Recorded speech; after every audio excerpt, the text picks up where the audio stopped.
Well, hello, hello, and welcome to yet another exciting episode of Skeptics and Seekers. I'm your host, David the Skeptic, and I'm joined by Bryan with a Y. And when Bryan is here, that means we are doing a finale wrap up type show, or a comment show, or I dial the wrong number. Um, Eliminating the last possibility. Let's welcome Bryan to the show. How you doing? Yeah, David, I'm pretty sure this wasn't a butt dial. I think you actually meant to call me. So, yes, here I am. Yeah, no, I do not carry my desktop computer in my back pocket. So, not in the pants I'm wearing now, the other pants.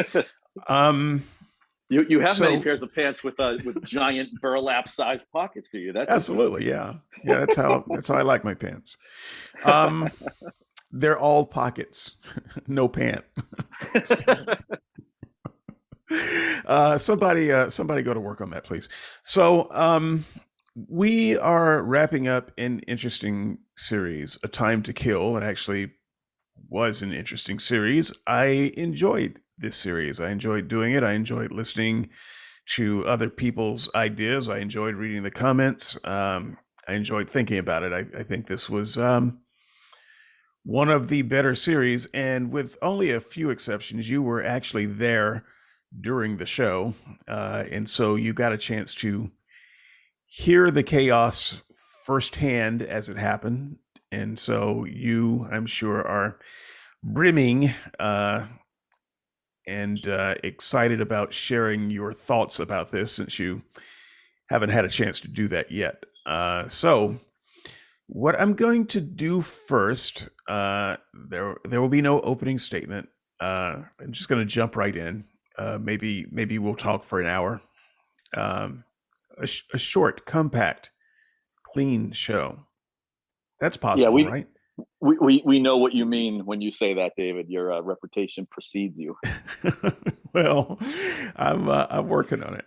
So I've cleared my dinner plans. I told my wife to keep the bed cold because I'm not going to be back tonight. We're going to be on this for a while.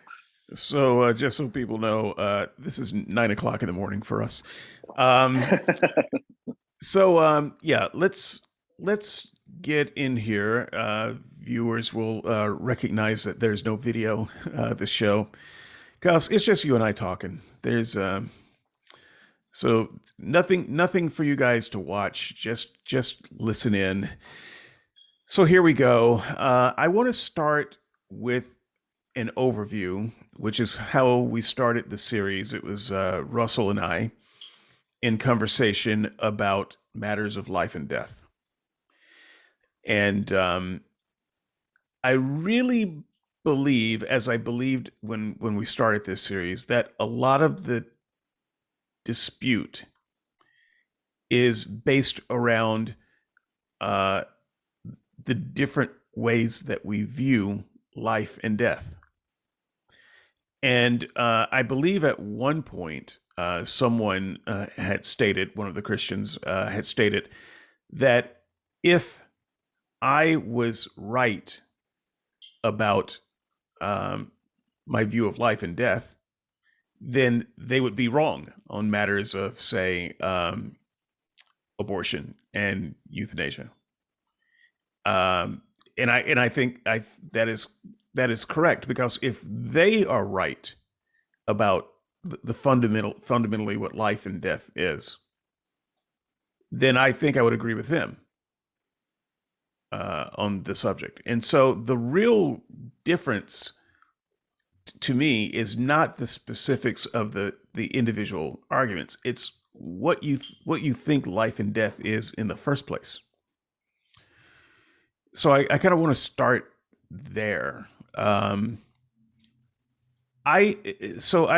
gonna catch a lot of spears on this show, as I have throughout this series, but I'm going to be even more explicit about some awful views that I have. So I want to start there. Well, let me run to my closet and grab my spears. I want to be the first one to chuck some. Oh, I expect I expect the first spear to come from you. But But to Bryan. Don't worry though. I've got on my armor and my asbestos armor.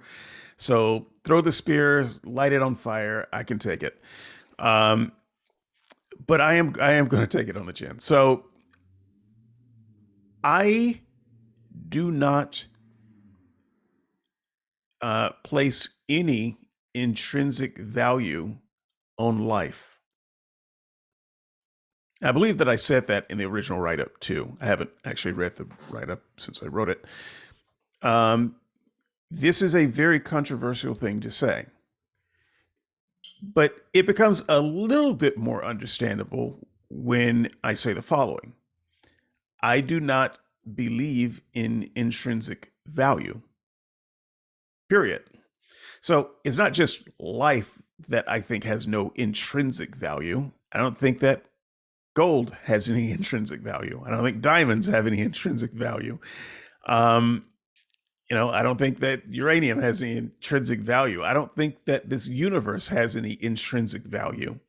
So I do not believe in the concept of intrinsic value. I believe that all value is uh, is ascribed by people, and we can come together and agree on certain values as a matter of negotiation. But I don't believe that anything in and of itself has value. So let me just start there. Bryan, you may throw the first spear. You'll be surprised maybe, but I think on a certain level, I think you are 100% right. Because if you think about it, value, how can you have value without a valuer? So I think on a certain level, there is no such thing as intrinsic value, because without a valuer, then you cannot have value. Think about how much value the Hope Diamond would have on a deserted island with no people, right? I mean, how completely useless is the Hope Diamond on a deserted island with no people? Now put a person on that deserted island and tell me what he would value more, the Hope Diamond or a case of bottled water. And I think you start to see the point of how obviously the context, the relationships, the circumstances, and the person involved is what's driving the value. Now, where I would disagree is I think there is a level where there is intrinsic versus extrinsic value. So, for instance, think about currency, the US dollar. The only reason the US dollar has value is because of this large social agreement about what it is, what it's backed by, and what it's enforced by. And that can all change, overnight. We used to be on the gold standard, and then we just got off of the gold standard. So gold went from having tons of value to not having tons of value. But if you think about something like a baseball bat, that has value to playing baseball. And no matter what I think or you think or anybody else thinks, that baseball bat's going to have the same value to playing baseball, regardless about what anyone's thinking or doing or thinking about it. So I think there is a level where some of the value is captured in the thing, regardless of what people are thinking about it or valuing in that way. But on the higher level, as you originally said, I would 100% agree with you. Okay. I want to argue with that. You Excellent. didn't leave me. Excellent. You didn't leave me a lot to argue with, but yeah. So the baseball bat has value in baseball, but which came first, the value or the valuer? I mean, the valued or the valuer? Well, it has to be the valuer.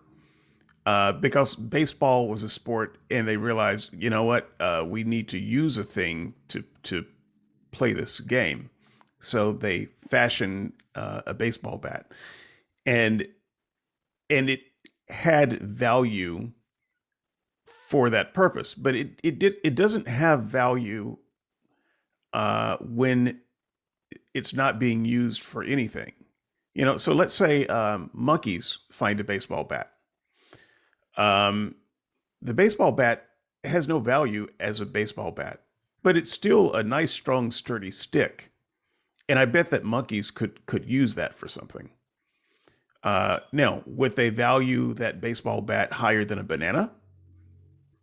Probably not. So we can say that the baseball bat has value in that context, but it's not the same value as it has for a human. And if we are using the baseball bat, say, as a weapon in our house to protect ourselves, that's still not the same value as it has on a baseball diamond. So at no point does the baseball bat just hold a certain value. It's not like a Horcrux. Are you a Harry Potter person? Yes, I enjoy Harry Potter. Okay, so you know what I mean when I talk about a Horcrux. Yes. Um, so a Horcrux has value because it's keeping a person, some part of a person's life force inside of it. It always has that, whether or not there's someone who appreciates that or not. But a baseball bat is not a Horcrux, um, and so it's just a stick, and we can use that stick in different ways, and in different contexts, it has different amounts of value. And so, if it can have more value in one context and less value in another, then I think we can say that value is never intrinsic. It's just whatever value the person who happens to have it thinks that it has. Yes, yes, I would agree with that. And the point is the different levels, like I talked about. There are properties of the baseball bat that exist irrespective of your opinion of it and your use of it. The reason the monkeys would value the bat is because of what a bat is, how long it is, how strong it is, what its shape is. That's got nothing to do with the monkey's opinion or use thereof, or humans' opinion of the bat or use thereof. So think about the Horcrux example. One of the Horcruxes was Tom Riddle's diary. So the Horcrux has value because, like you said, it's capturing Voldemort's life essence. But the Tom Riddle's diary, irrespective of Voldemort and what he's using it for, has intrinsic properties of paper and a binding and the ability to accept ink, so it can be used for writing. And that exists irrespective of whether Voldemort or Tom Riddle or you or I are using the diary. Okay, yeah. So there might be some semantic differences here because Yeah. you have switched to the word properties, which I would agree. There are intrinsic properties. Everything has intrinsic properties, but properties aren't value. They're just properties. Right. What and the way I'm using value there is those properties allow for the potential to be used in a certain way. Yes. A baseball bat and a feather duster do not have the same properties. Therefore, they would have different value to someone who is interested in playing baseball or smacking someone across the head. Right, right. So we agree that the properties are what they are, and then the value is laid on top of the properties by the person who uses the thing. Yes. Okay, so it what I said at the beginning, and I'll double down on here. It sounds monstrous because humans don't talk this way, and we often use weasel words around things like this. And I'm too old to give a damn about weasel words. And I think weasel words confuse the issue. And when you need to say something that society thinks is monstrous, uh, you either don't talk about the thing or you take the social penalty uh, and be clear about what you mean. So I think there's a lot of lack of clarity around this. Life has no intrinsic value, as if to say whatever you define as life, these properties that we think of as life, it is worth, it is equivalent to something. I mean, I don't even know how to talk about value without talking about equivalence. Um, $1 billion. Life has no such value. It is a set of properties, and they're pretty important properties to us, because without life, we wouldn't be here. And if we want it to be here, then we've got to have life. And so we might say, subjectively, it's the most valuable thing we have. But that's not intrinsic value. That's imputed value. So life has lots of imputed value, almost an immeasurable amount, but it has no intrinsic value. And to go back to what you said, one of the first things you said, you can't have value without a valuer. So the Christians believe that life has a valuer, and that person is not us. I mean, we do have we give it some value, but we're not the one that gives the intrinsic value. And so for them, God is the intrinsic valuer that gives it value. And I would just say that as an atheist, if you don't believe in God or some kind of intrinsic valuer, then you also do not believe that life has intrinsic value, whether you feel comfortable saying that out loud or not. Yes, I would agree 100%. Now, I don't think all Christians would reason that way, but they absolutely use intrinsic value as a way to get out of your subjective human only paradigm. But then they change intrinsic value to valued by the most important entity in the universe, and that's the sleight of hand. That's the switch. And you're right. If that valuer doesn't exist, then the value they're talking about doesn't exist. So if it becomes almost a circular argument, right? Like the reason God exists is because there's value. So if there's value, there must be a valuer. And now you've got your God. And then why should you value creation? Well, because the most important entity in the universe values it. So it becomes circular, and I don't see them getting out of that without that little semantic equivocation there.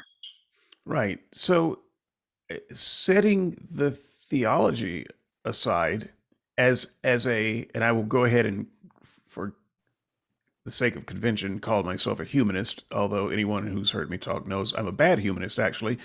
And I don't actually fit that label completely, but it's close enough for this. So as a humanist, I place a certain uh, I impute a certain amount of value to life in general, but it's even my subjective value for life in general, the property that we think of as life, is not that high. It really isn't. Now, the value that I place on my particular life is really high. you know, so you can say, well, I'm a hypocrite for thinking that my life is more important than life in general. And that's fine if you want to say that, but that's how I cash it out. My life is one of the most important things in the universe to me. I don't know if it's the most important, but it's one of the most important things in the universe to me. However, the quality, the idea of life itself, the properties of life itself, when not related to me, I don't value that much. I can unpack that, but I will allow you to throw another spear. No, like I said, I think you're barking up the right tree here because we're trying to set down the groundwork for how to litigate these issues of life and death.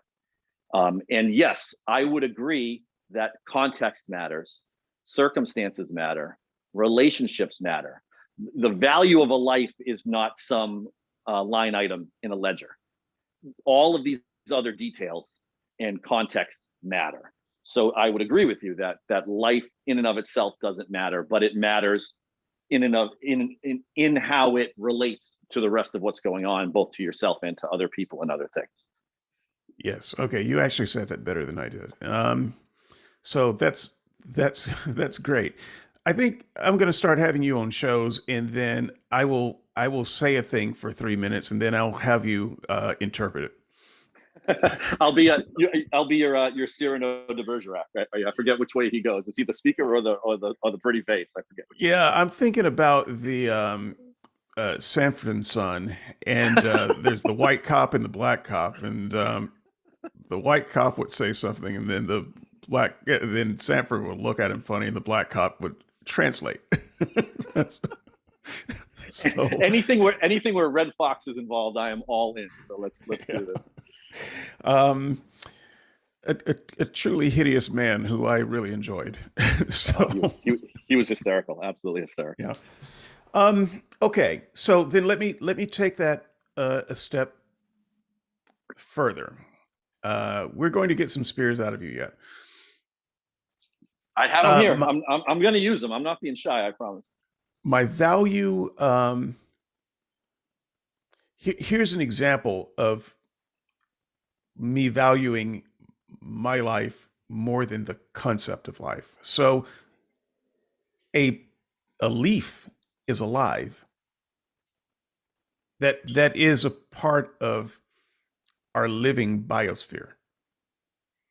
A leaf has a sort of life, as does the plant or the tree. Um, these uh, these things are of a category of life. I step on leaves all the time. I will happily find leaves, living or dead, if I am in need of a fire. I will use it as kindling to make my life better. I have zero concern about whether I am killing a life because that life is not terribly important to me.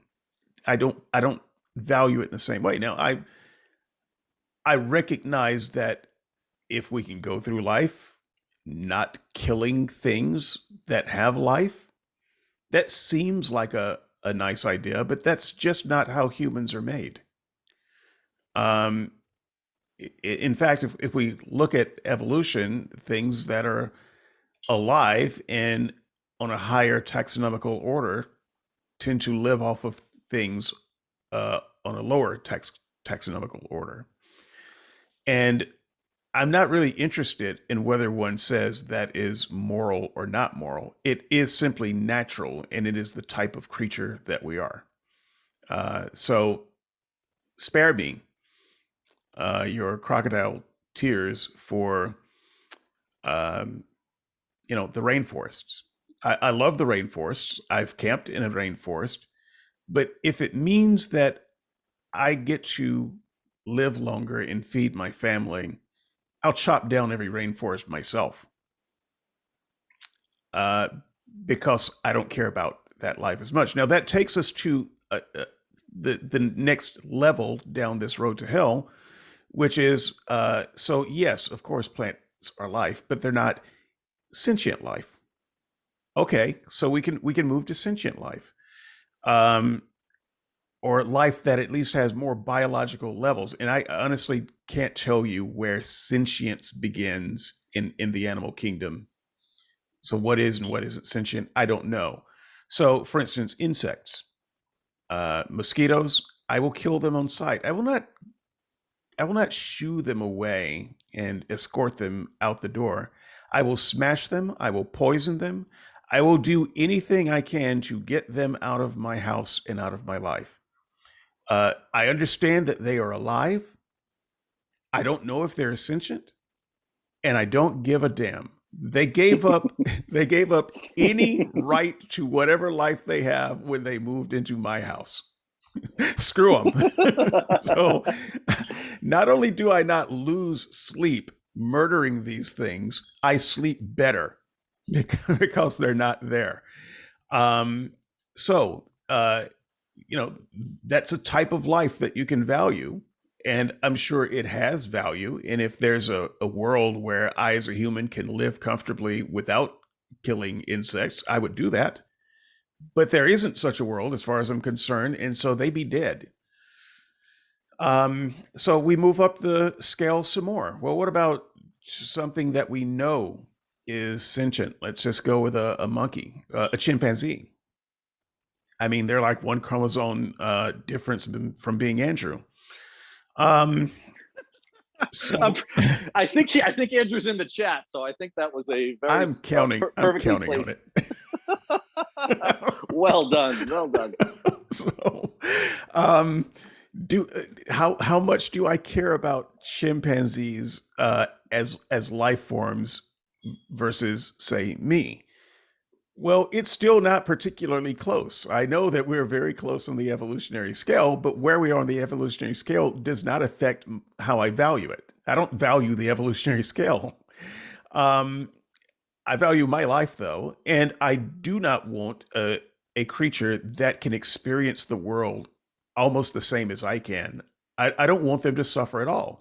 But I must say that if it comes down to we know that we can cure cancer, and all we have to do is use 1 million chimpanzees as lab experiments. If we know that, um, yeah, I'll help them round up the chimps myself, because I value not only my life but other humans' lives above the lives of chimpanzees, and they are sentient creatures. So before I take the next step, which is more horrible, I will see if you have a spear for that. Let's see. No, not a large spear. When you were talking about the insects, though, that reminded me. Are you familiar with the religion of Jainism? Yeah, a little bit, yes.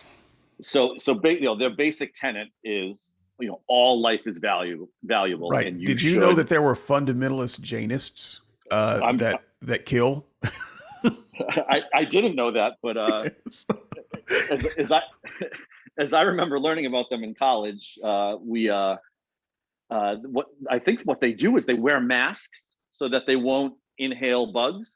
I mean, clearly they were ahead of the curve when it came to COVID, right?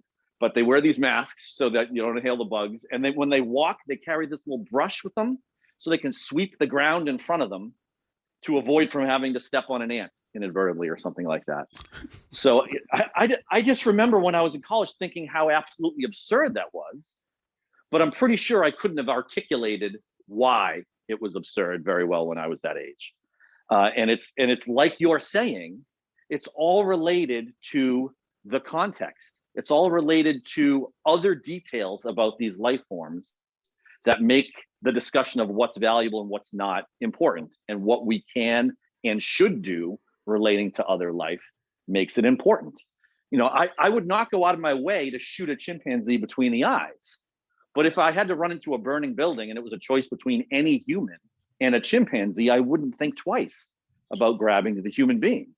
Now, some of that might be because of my particular biological evolution, that there are things about how my brain works and my psychology works, and what I would want to do that cause that to happen. But if you made me think about it, I would absolutely grab, if I could only grab one thing, I would grab what was more valuable. And to me, that would be another human being. Call me an anti-chimpanzeeist. I'm sure on the message boards for the chimpanzee version of Skeptics and Seekers, they're calling you and I moral monsters. But at the end of the day, there are some things where you have a bad and a worse choice, and you've got to make the better of the two. And that to me is one of those examples. And I think your example about curing cancer by wiping out all the chimpanzees, I think that it's almost like the trolley problem. It's actually a pretty difficult thing to think through intellectually, but off the cuff, I agree with you 100%. It's cure cancer, get rid of the chimps. But I would imagine there is a deeper conversation that needs to be had there, because you could cure cancer, but if you wipe out all the chimps, and the chimps have a certain protein in their pancreas that's going to cure the next big disease for humanity that we're now going to get now that cancer's gone, and we're just going to be wiped out 50 years later, then if we knew that, then the calculus changes.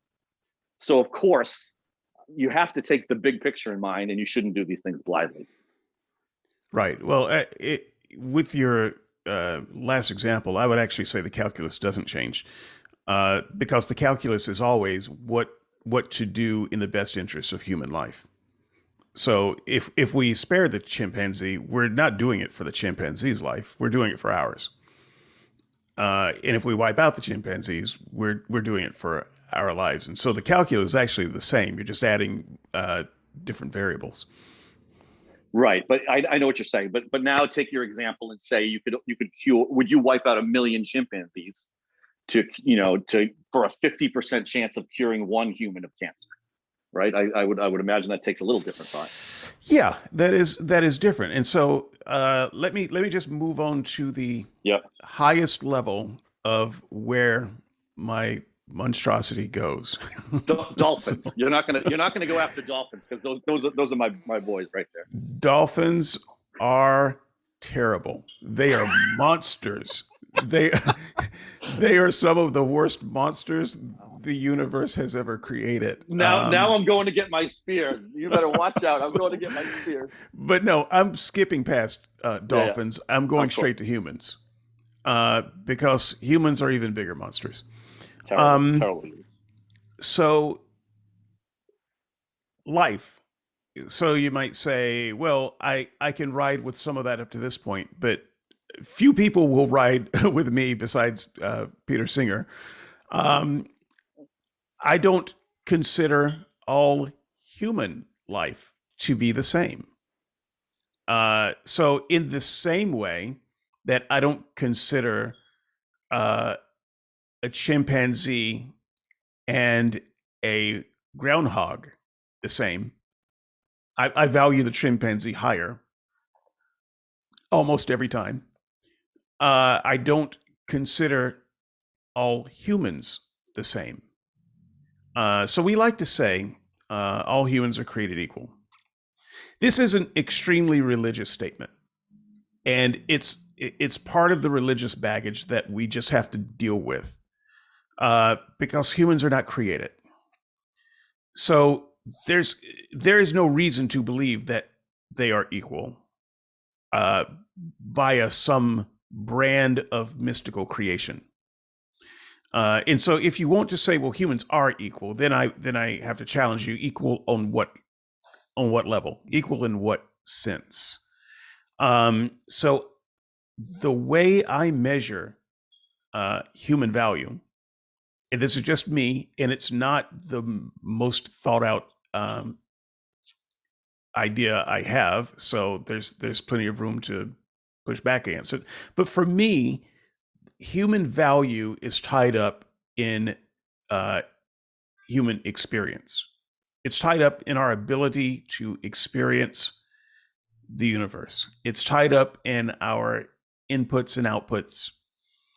And if a human has no inputs and outputs, then they do not have the same value to me as a human that does have inputs and outputs. So let me unpack that a little bit. Um, a person who has use of all of their senses, they can hear, see, smell, taste, touch. They have a full range of all of these experiences compared to a human that cannot see, cannot hear, cannot feel anything, hot nor cold or anything, has no uh, sense of emotion. So they're sociopathic, and that they have no view of happy versus sad. Um, they can't smell, they can't taste. They are just technically alive because their heart is beating. Which human has more value to me? You see, we feel pretty comfortable talking about the value of a chimpanzee, but we get queasy applying that to humanity because it is so drilled into us that there is some kind of mystical value in human life that makes it different. And it makes it hard for us to talk about value in human lives. But I'm just going to put my flag in the ground here and say that a human that has no experience of life as we understand life may be human, and they may even on some level be alive, but they have no value compared to a person who is able to fully experience this reality. You may now throw your spear. Yeah, I again, I think on the level you're talking about, I 100% agree. and why people are going to get all up in arms and want to throw spears at both of us is because they're looking at it through the lens of society and the legal system and rights. And I think all those things are important. And it's the reason why we, as social creatures, had to develop those things so that we could rise above cavemen hitting each other over the head with clubs. You know, the Declaration of Independence says that, you know, humans are endowed with inalienable rights. You know, there's no such thing as an inalienable right. All rights exist to the extent that they're codified and enforced, right? You know, tell me a right that you have that, if it can't be usurped by the guy sitting next to you, is worth a damn. So, you know, as I understand it, you know, the early, you know, colonial Americans were using, you know, they were, you know, deists and believed in God and believed in these things earnestly. But what they were doing is they were trying to invoke a higher power than the King of England so that they could justify why they were splitting off. It was a political strategy. You know, they didn't show their work. They assumed that the people on the other side of the ocean believed the same thing about God. So they were just going over the king's head so that they could get what they wanted. You know, I think where we sit now and what we understand about the world and science and biology and the sociality of humans, you know, we understand that these rights are entirely granted by other humans, right? My right to you know, unlawful seek and search and seizure only exists to the extent that the policeman who lives in my neighborhood doesn't kick my door down and do it.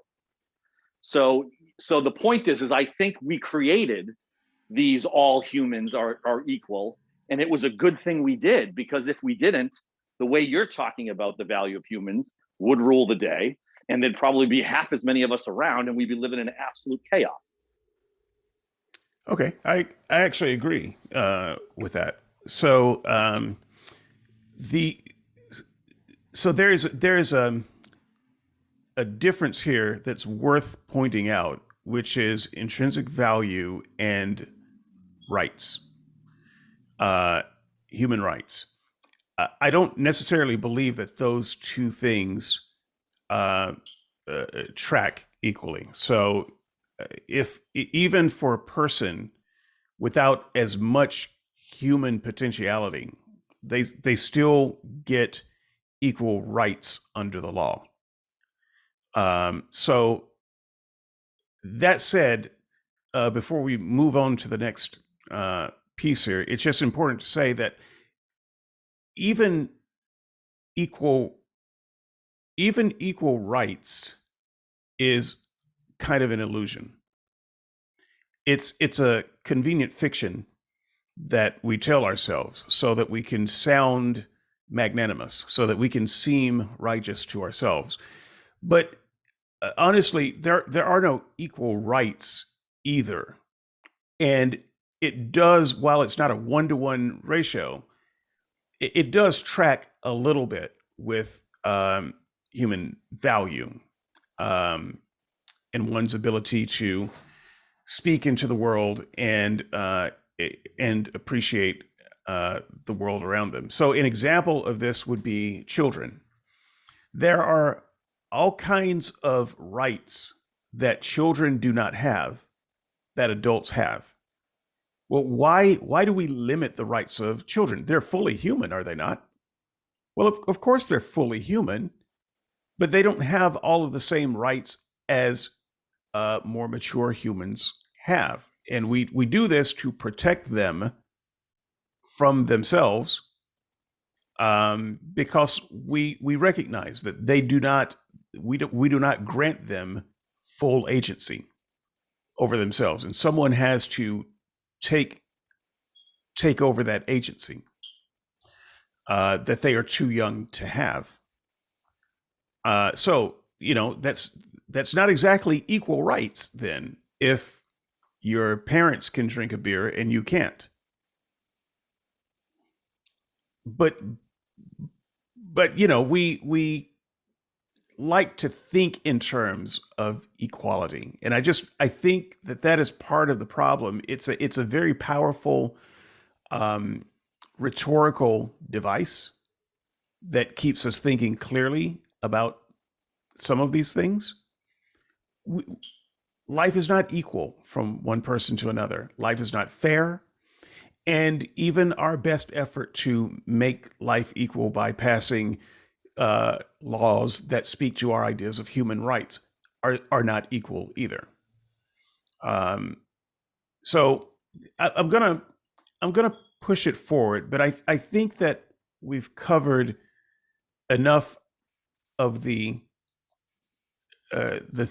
theology philosophy of what life is. I will just add one more small thing. I am not a substance dualist, and I think this is another point where Christians and non-Christians just have trouble talking about these bigger issues of life and death. Um, I do not believe that the human body is a container for me, for my soul. That there's some part of me that fits into the body. I believe that the body is me. The body is equal to me, and if you take away the body or you stop the body from functioning, uh, then you have killed me. And if you have a belief that there is life that is um, separate and apart from the body in some way, you're gonna have some different thoughts about some of the things that we're going to be bringing up next. So I'll give you the last word on this section.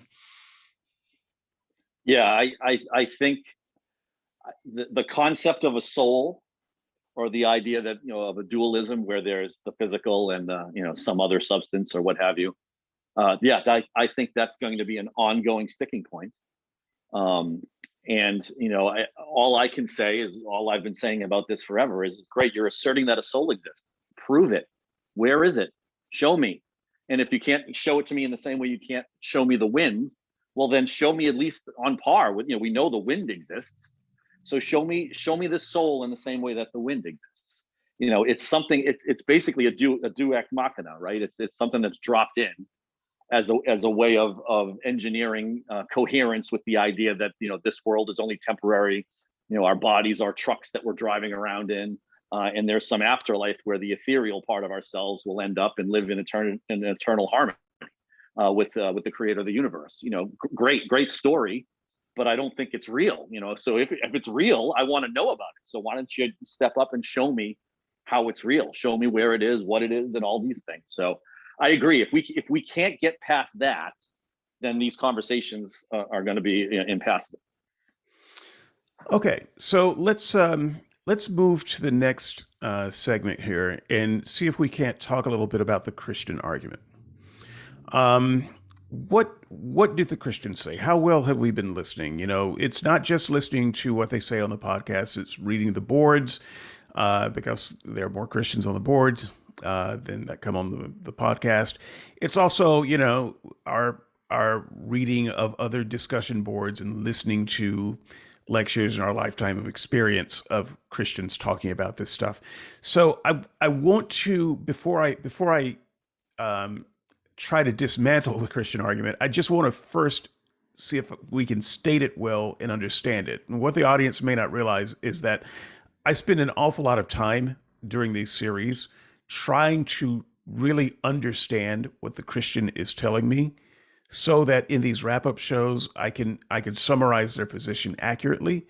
And I don't want to just summarize it accurately where I think their argument is weak. I want to strengthen it, or steelman it, so that we can argue against the best argument that they could be making. Because sometimes, both sides in the heat of the moment, we don't actually make the best argument. Um, so I want to account for that too. So starting with abortion, um, I want to be charitable. Um, from my understanding of the Christian argument, and you see, part of what makes this difficult is I can think of a specific Christian, and their argument would be different from another specific Christian. And so I'm trying to kind of put together an amalgam, is that what you would call it, of all these things to Well come done. up with, Yes, yeah, that's a perfect. singular cohesive argument that we can talk about. So abortion is almost always an evil thing because it is murdering a uh, living, fully human being, and a person uh, is endowed with the right to have their life protected from the moment of conception. And so to do anything that would end that life or that process would be akin to murder, and that's why it's wrong.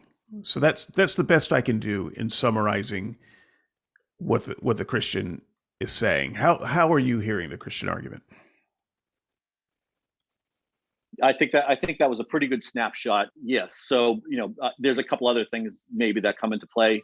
One, obviously, if a zygote forms, that will unfettered develop into an eventual human being. That's obviously God's will.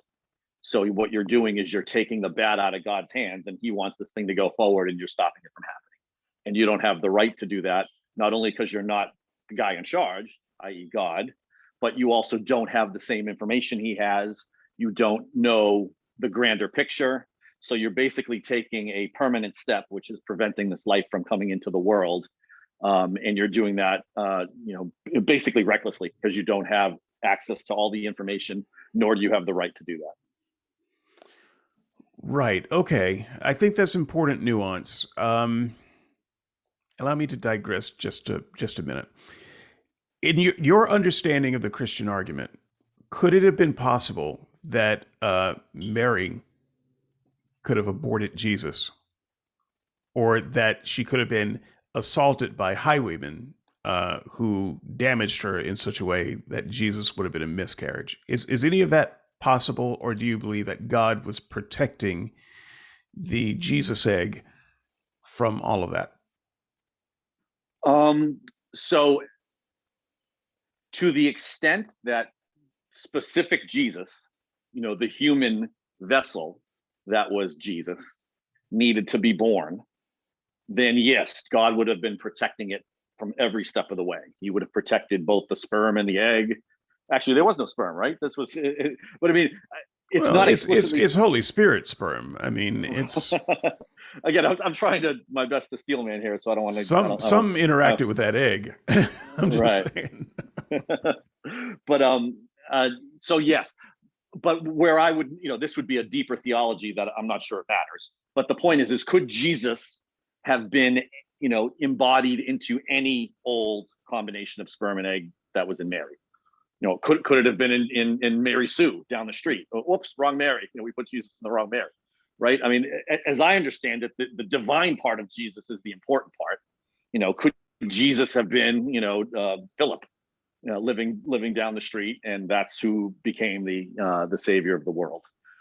So to the extent that particular, earthly physical Jesus needed to be the vessel, which again is over my pay grade, I don't know whether that's true, then yes, God would have protected it the entire way. Yeah, and I would just say I do think that the physical vessel of Jesus, that particular Jesus, was important to the theology, because otherwise, what's the point of having the what do you call them? All the begots, the Oh, my the brain is fried. Beatitudes. No, not the Beatitudes. The birth records. This person begat this person, begat this person, begat this person. Oh, the genealogy. Yeah, the genealogy. The genealogies were important, and it was important that Jesus came from a different from a certain line, and I think it was important that he came from exactly the place where he did. So I don't think that the theology works well if you could say, well, he could have been born into anyone at any time.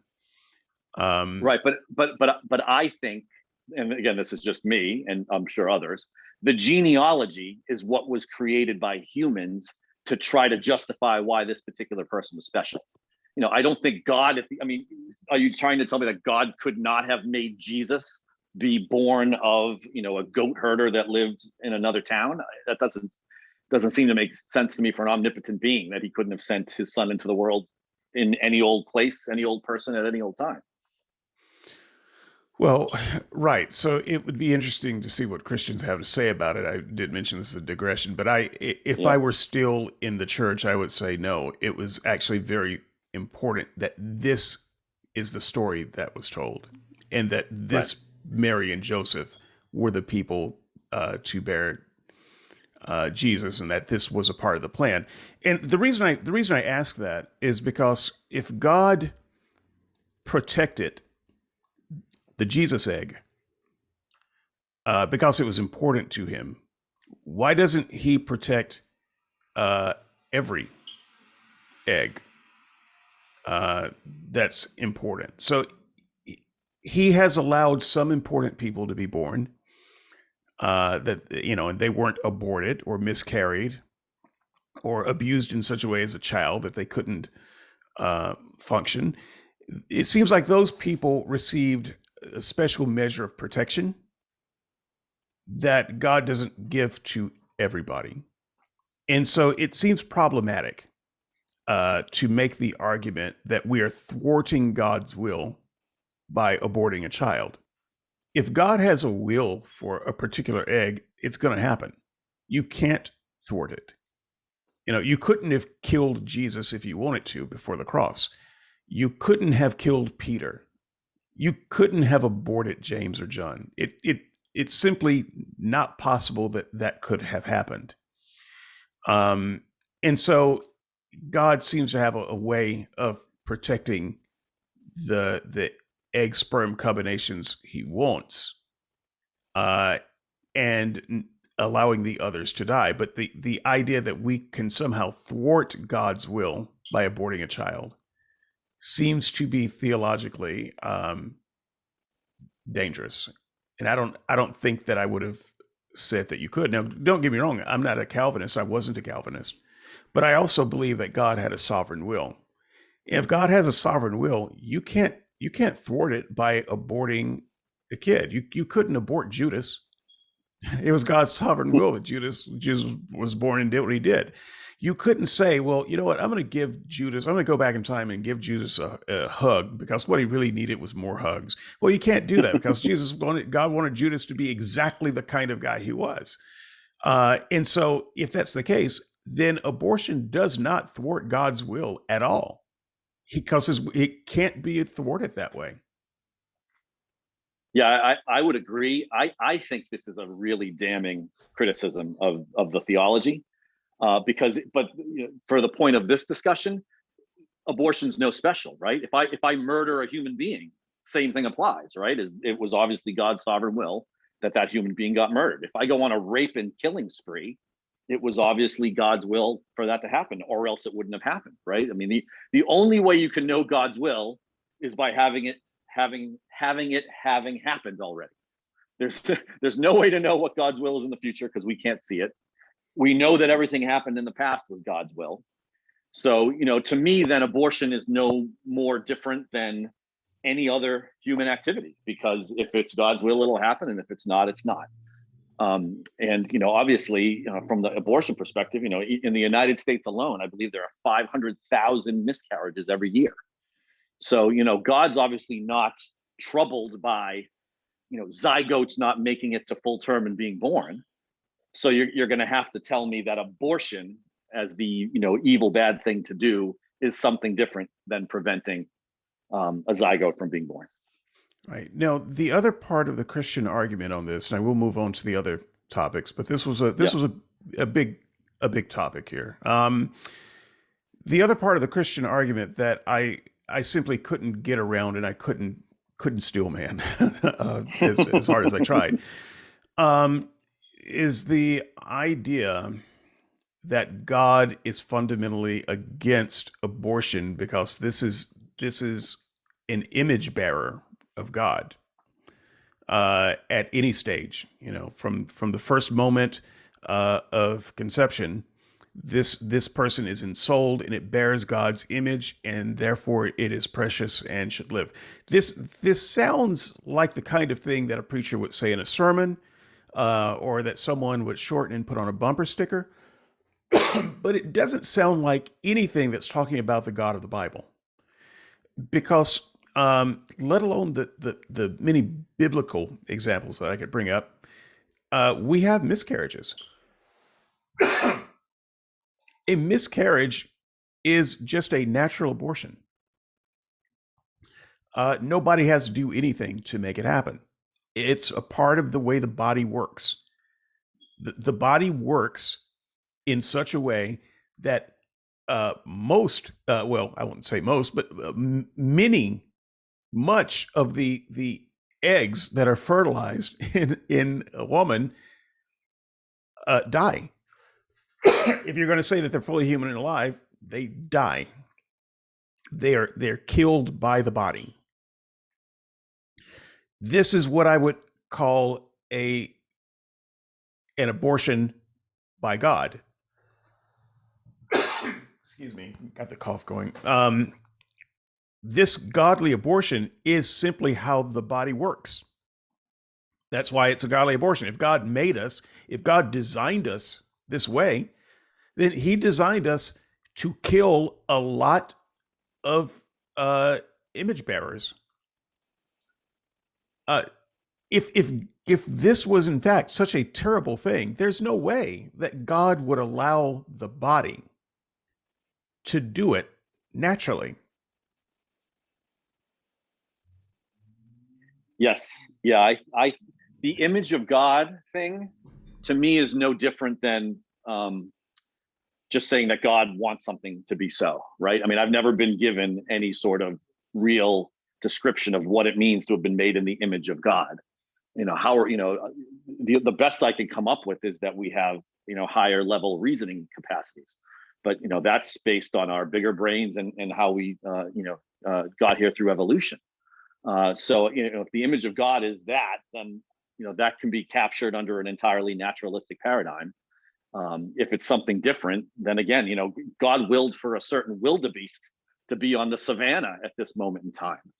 How is that? So how am I as a human with the image of God any different than that will that God has? Right, but the image of God is just a red herring anyway, because Yeah, that's what I'm saying. God, uh, God kills babies by the billions with miscarriage. So Right. they all have his, it's they all have the image of God, right? Right. When God ordered all of the firstborn in Egypt to be killed, every one of them had the image of God in them, right? Absolutely. When God ordered the world to be flooded and all the little babies killed, they all had the image of God in them, right? I mean, that's never even once stopped God from from killing a child. The child that David bore through Bathsheba was killed as a punishment. That child had the image of God, completely innocent. I know that's just post-abortion, but that's worse, in my opinion. Um, there are no Hebrew words that you can play with to make that not God just straight up ganking a kid. That child had the image of God. So this whole idea of, you know, we shouldn't do it because this is an image bearing person of God just doesn't make sense of anything that I read in the Bible. Yeah, and it doesn't logically follow either, right? Because, like as you just said, there's a lot of other people that bear the image of God that were either ordered to be killed by God directly, or God was happy to have die of the nature that of the way that they did. So Yeah. it's image of God is adding nothing to this conversation. It does not make abortion special over other kinds of killing. It's just another. It points to me it points to the fact that the issue is God can kill whomever he wants whenever he wants. Right. You And know, that's and Teddy's explicit position, by the way. So Right. that she believes that, look, when God does it, that's God. You don't even get a you don't have the right to even talk about it. Right. God did it, and that has nothing to do with when you do it. When you do it, it's bad. When God does it, it's okay. But if the reason you're saying it's bad is because we're killing an innocent person that bears the image of God, then you can't turn around and say it's okay for God to do that, though. Exactly. You've got to have a different reason for it than that. And this reminds me of your early conversation with David Russell. If you notice, when he got to the topic of God killing people, he started calling it what, transferring them to another plane, because Yes. he knew how bad it sounded that God was killing all these people or ordering these people killed. So he just had to change the semantics around what God. Well, God's not killing people. He's transferring them to another plane, right? But the pregnant women of the Amalekites that were ordered to have the swords drawn through their bellies, you know, yeah, maybe they did transfer to another plane, but they still got a goddamn sword put through their stomach to kill both them and their baby in the most horrific way possible. So let's not sugarcoat this, right? I mean, you may think that God has more rights than us because of his standing in the universe, but if I jam a sword into someone on God's orders or on my own orders, the same thing's happening to the other person. So uh, there's also the question that keeps coming up. How do you even know when God does it versus when nature does it? And I would I would add something else to that list. How do you know when God does it versus when just a mother does it? Because God works through people. And it might be that God does want a particular baby to die. And so maybe he works through abortion to kill some. Maybe he works through uh, miscarriage to kill others. But if a woman feels particularly moved to abort her child, how can we say for sure that that's not God, that's not God's will for that? Because we know that it's God's will that a lot of kids be killed because he does it himself. And sometimes he has humans do it, same as war. Sometimes God wants humans to go to war and bleed and die, and sometimes he will destroy the enemy miraculously. But it's all God doing it. Right, because God's will be done. And the only way his will was done is that it already happened. So So that's their get out of jail free card, right? They tell you don't abort in the future because they don't know what God's will is. Once the baby's aborted, then to me it would make sense to celebrate it. God's will be done. The baby was aborted. That's exactly what God wanted. We should celebrate that. yep. I think it's probably. I do want to leave this issue. I think it's probably fair to bring up Darren's point here, since you're so close to it anyway. Yeah. Which is, uh, put simply, if the goal is to get as many people to heaven as possible, and if these unborn humans go straight to heaven, then the human really, the one doing the abortion, they might have a stain on their soul, but they haven't done any harm to the baby, because all they've done is relocate the baby from their womb to the bosom of Jesus. That seems to be an upgrade.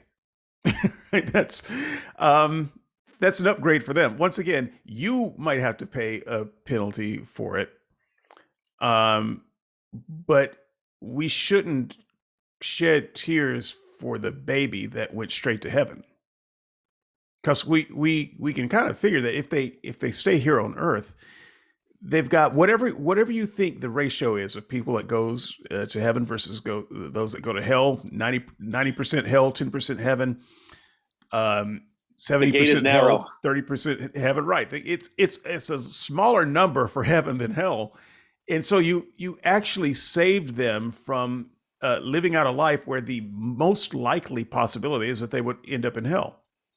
So for them, you haven't done any harm. Once again, staying on your soul, deal with that. But why are we worried about the baby that was sent to God?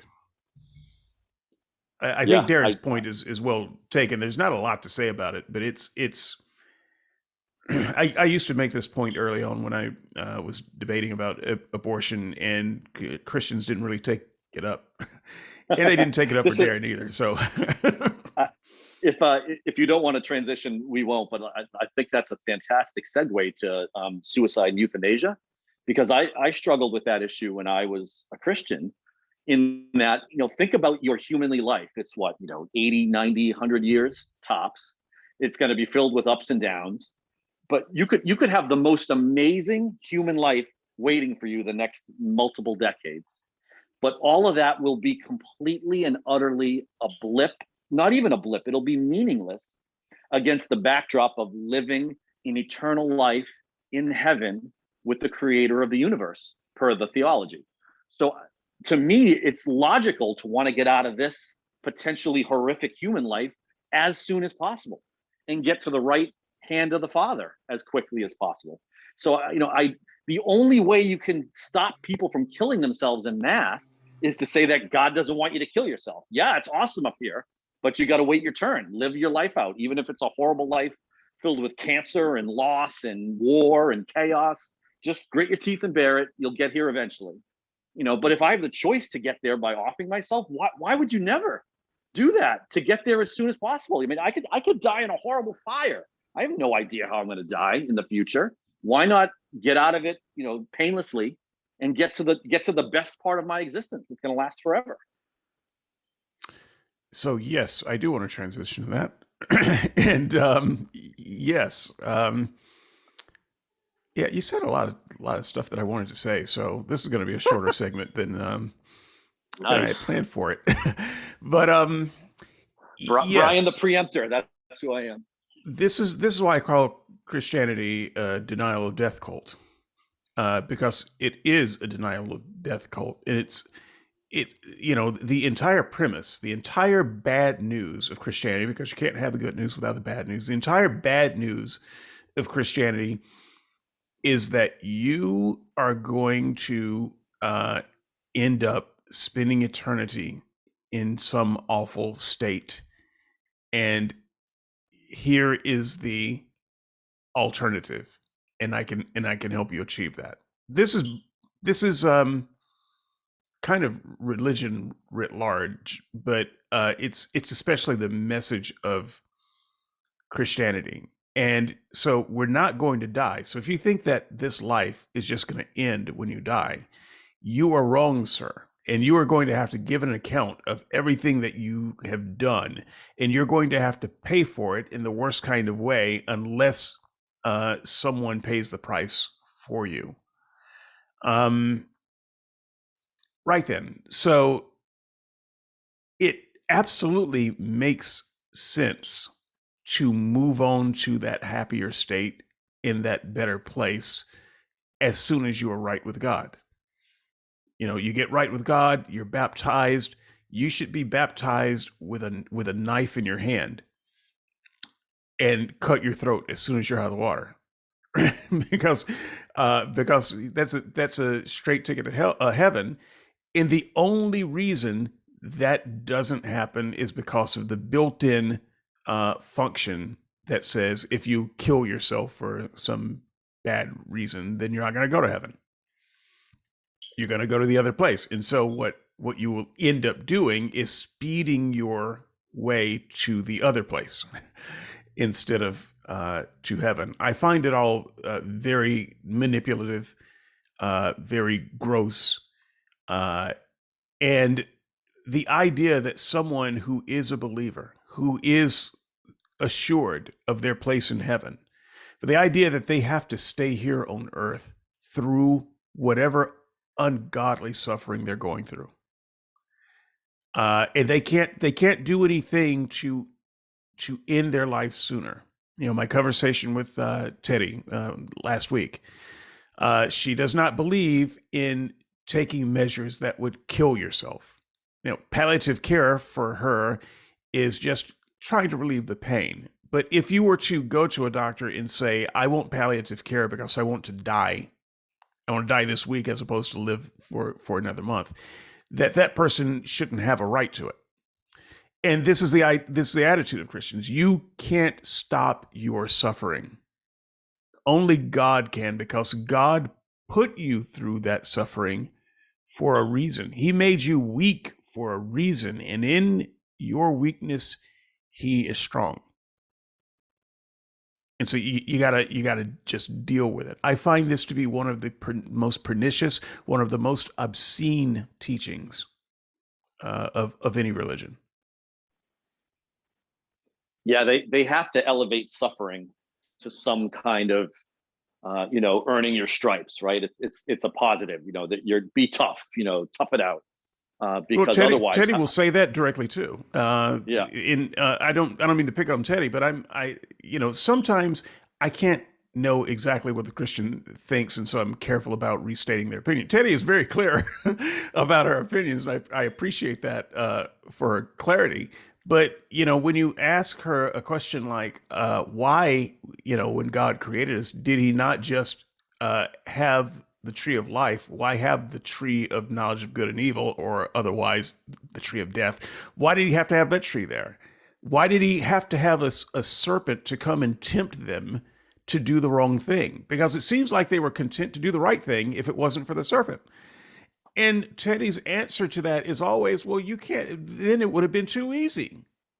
I know, it's And it's I'm unbelievable. thinking, what's wrong with it being too easy? Why do we have to play the game and go through the suffering? What benefit is the suffering? Right.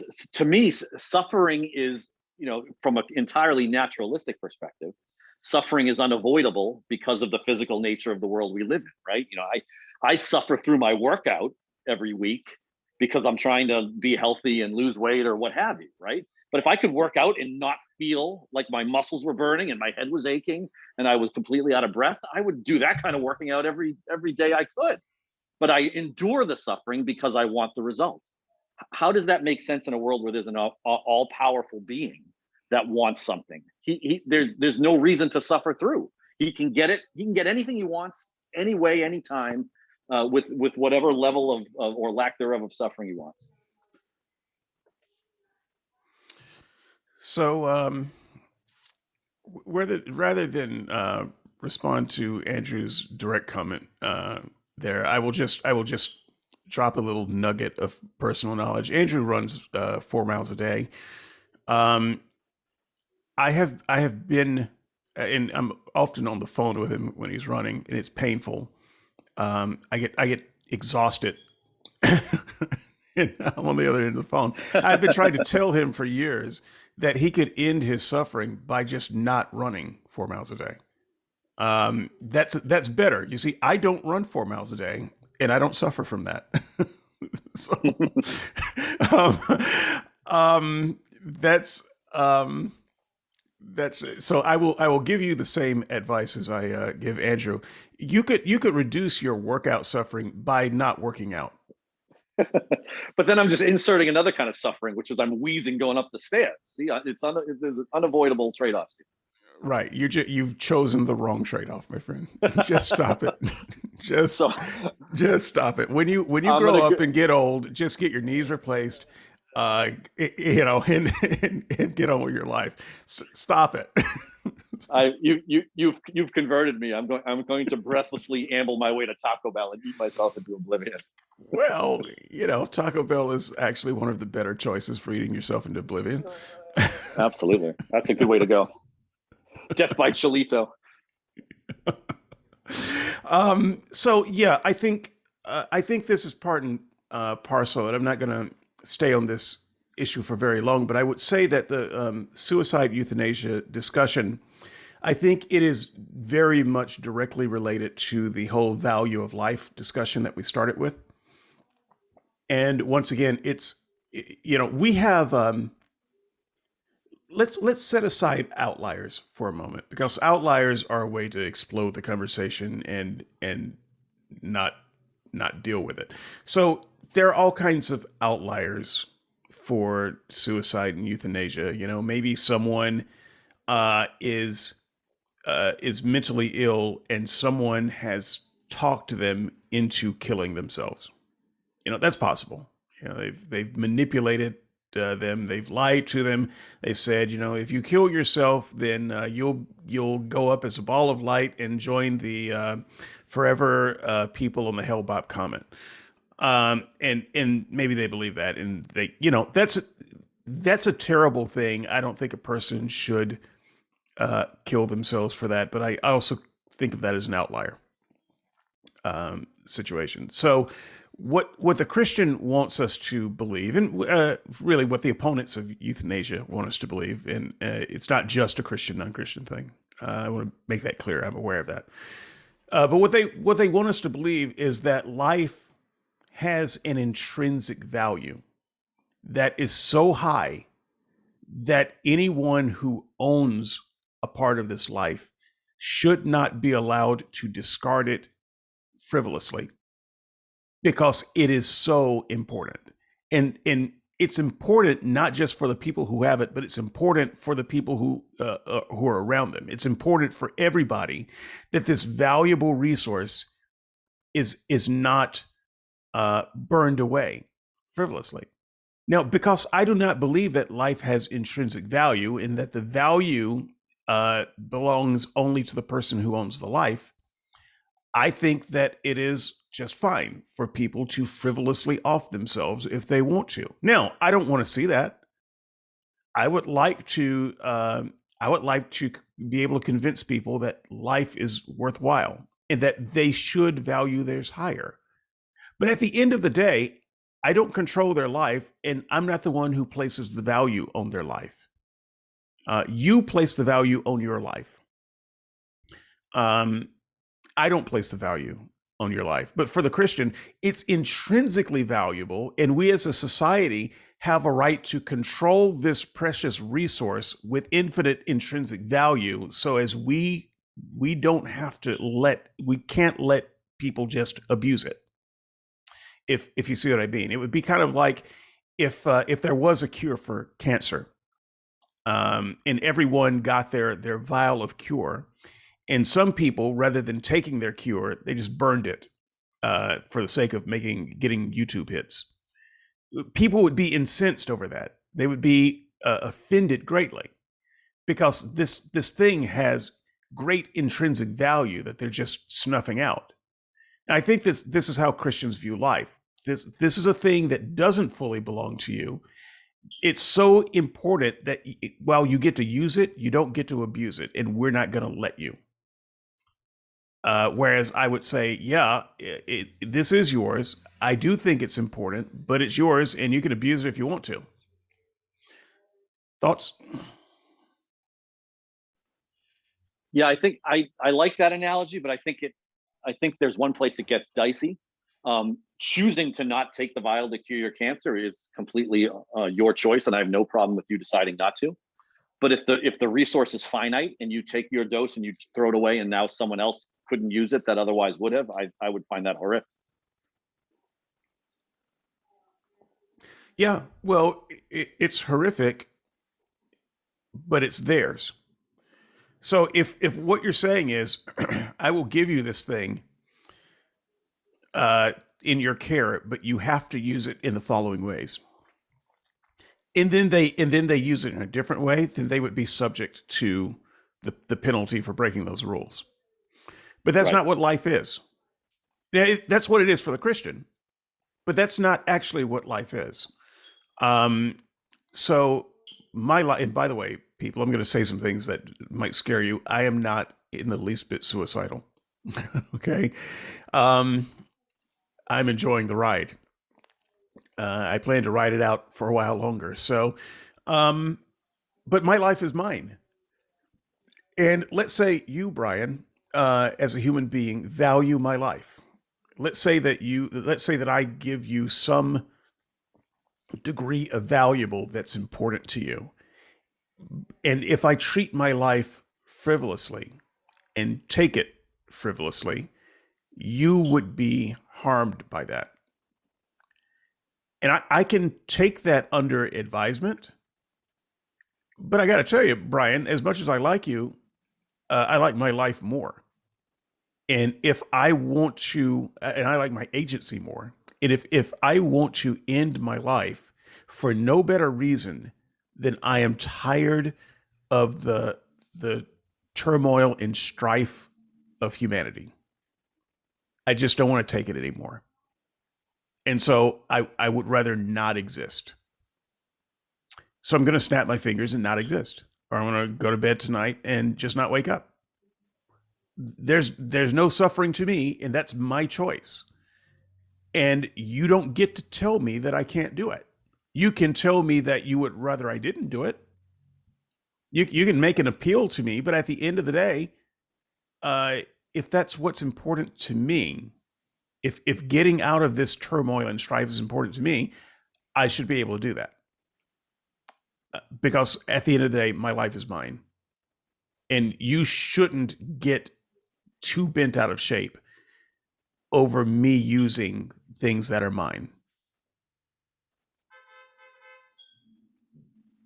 Yeah, I from a personal agency and autonomy, which was something that came up a lot in that show when you guys did it, perspective, I would 100% agree with you. But I would say I have no authority over you to tell you to not take your own life. But I believe I have, as a fellow human being, I have the right to offer advice, to criticize your choice. What if you had young children that had no other way of being supported, except for you continuing to live and support them? I think I should have a right to point that out to you and to criticize for the harm that you're causing them. So I think that it's complicated, and it all boils back to what we talked about early, which is what matters in these conversations and in these decisions are what is the context, what's the situation, what are the relationships, and what are the details. I would think much differently of someone that off themselves that was single, alone, who no one counted on for financial or other support, and someone who off themselves with 10 kids and a wife who's got no discernible working skills. I would consider those situations very, very different. But in neither situation would I deem that I personally have authority to tell them what to do and not to do with their life.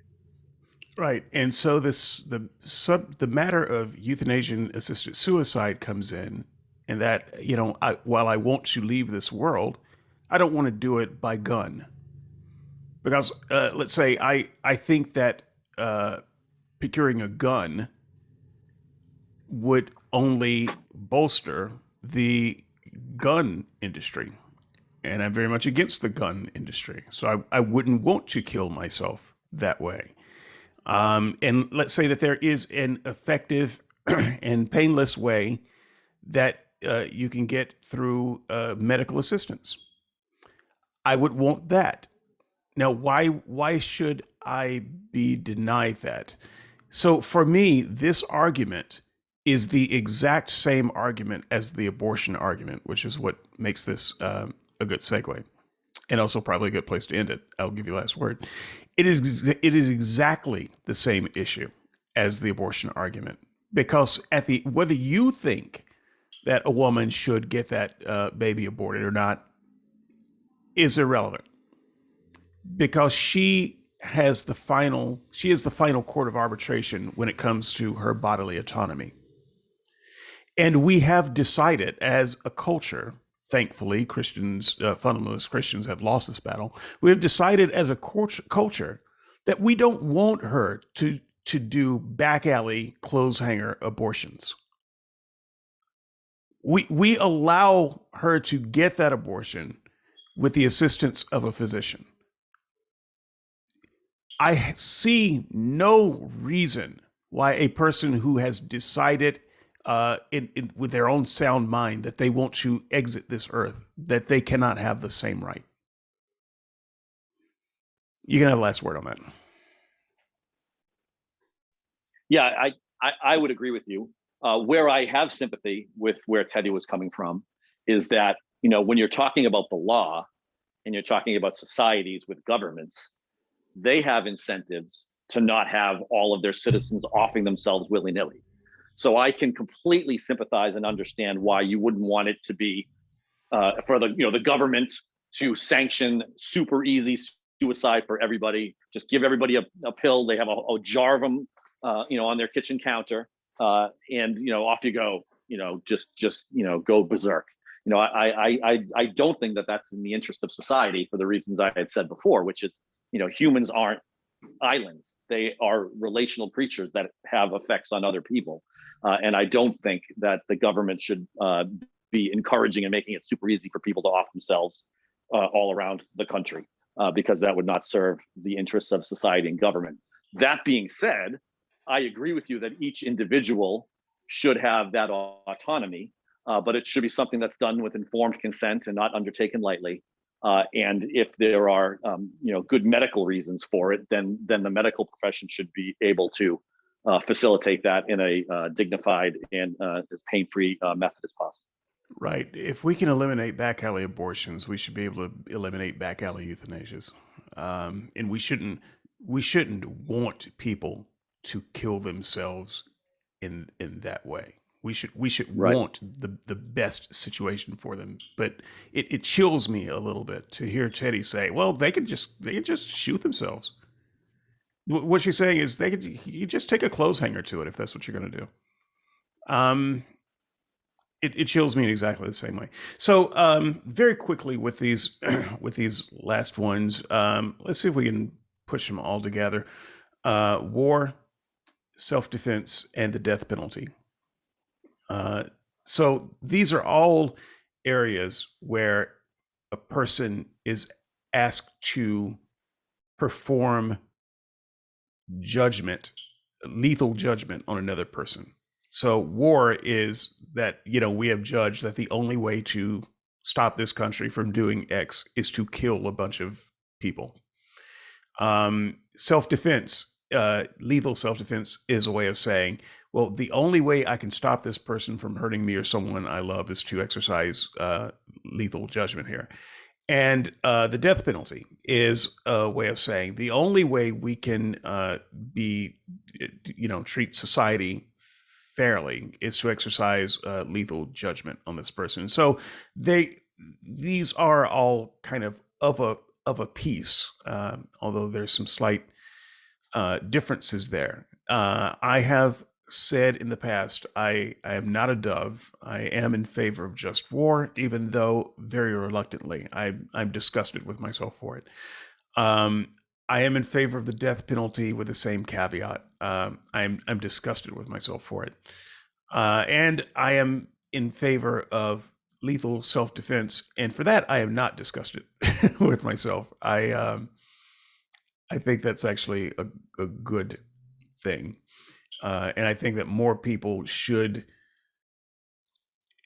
be trained to do better self-defense. So that said, yeah, let me just take the next step. Why am I ashamed of these things? Why do I wish that it could be otherwise?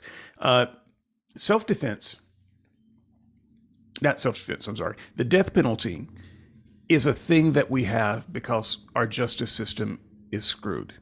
We don't have a justice system at all. What we have is a punishment system. We have a revenge system. I don't think that we have anything like a rehabilitation system, or something that would be a way of having damaged people live out their best humanity system.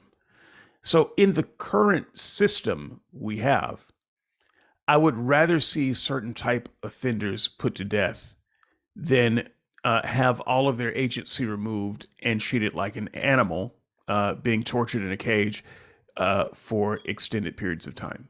Because there are things that are worse than death. And I think that lifetime, for instance, in prison is worse than death. So this is why I reluctantly approve the death penalty. It's because we are such animals right now. And I think that we have to go through some cycles of social evolution before we do better. War is a very similar thing. I don't ever want to see war. Why are we fighting over war? Is it land? Are we still trying to get land? Is it food? Are we fighting over food? It doesn't seem like it. So much of the war is over religion and ideology. I don't like it, and yet there are places where tyrants are tyranting, and where they are causing the maximum amount of misery that a human can cause the maximum number of people. And sometimes the only way to stop a place from doing that is to go in and kill a bunch of them. And I wish there was another way. But because humans are animals, that's the only thing left to us. And so we have to do it. And I think that we would be more wrong by not engaging in war when it's called for than engaging in war. It's a tough call. So anyway, in self-defense, yeah, I think that if you value your life the same way I value my life, and if you value your family's life the same way as my family's life, then their life as as a unit of value is much higher than the life of anyone trying to take it, trying to harm it. And so you have given up your right to life. You have given up your right to another breath the moment you have entered my house uninvited with the intent to do harm. I'm not going to stop and negotiate what kind of harm you're going to do. I am going to kill you as fast as possible. There will not be any time for negotiation, and I will sleep well that night. So you Bryan.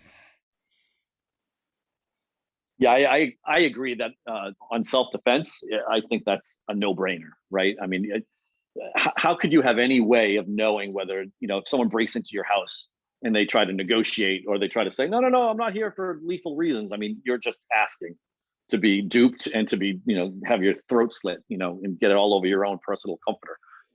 So I think self-defense is a no-brainer, easily justified, and both logically, philosophically, etc.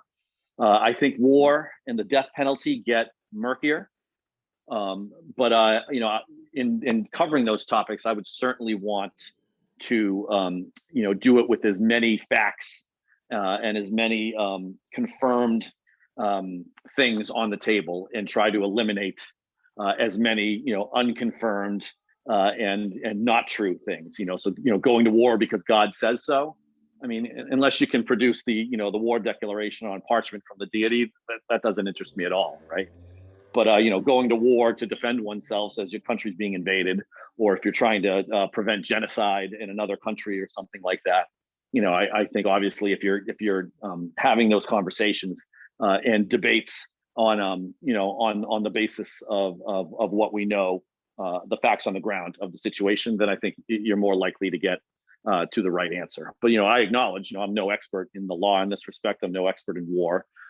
So I would certainly be open to discussion and debate about what is just or not just in certain situations. I just wouldn't want to inject any superfluous layering of ideological or theological constructs on there that would just murky the waters. Yeah, well, so to murky the waters, I think I think part of it is a very Christian idea, which is love your neighbor as yourself. Right. Um, and this is one of those areas where I would point to and say, yeah, we say that we value humans equally, but it's just not true. If it's our family, we love our family enough to stand up and stand between our family and the entity or entities that's trying to harm them, even at loss of our own life. We're just not going to stand idly by and let that harm come to our families. Right. And yet, when it's some other nation full of, oh, say, colored people in some other shithole country that we don't really care about, those people can die by the millions because those are those people. It's not like they're our family. Um, yeah, I'm sorry. I don't think that is a particularly moral stance.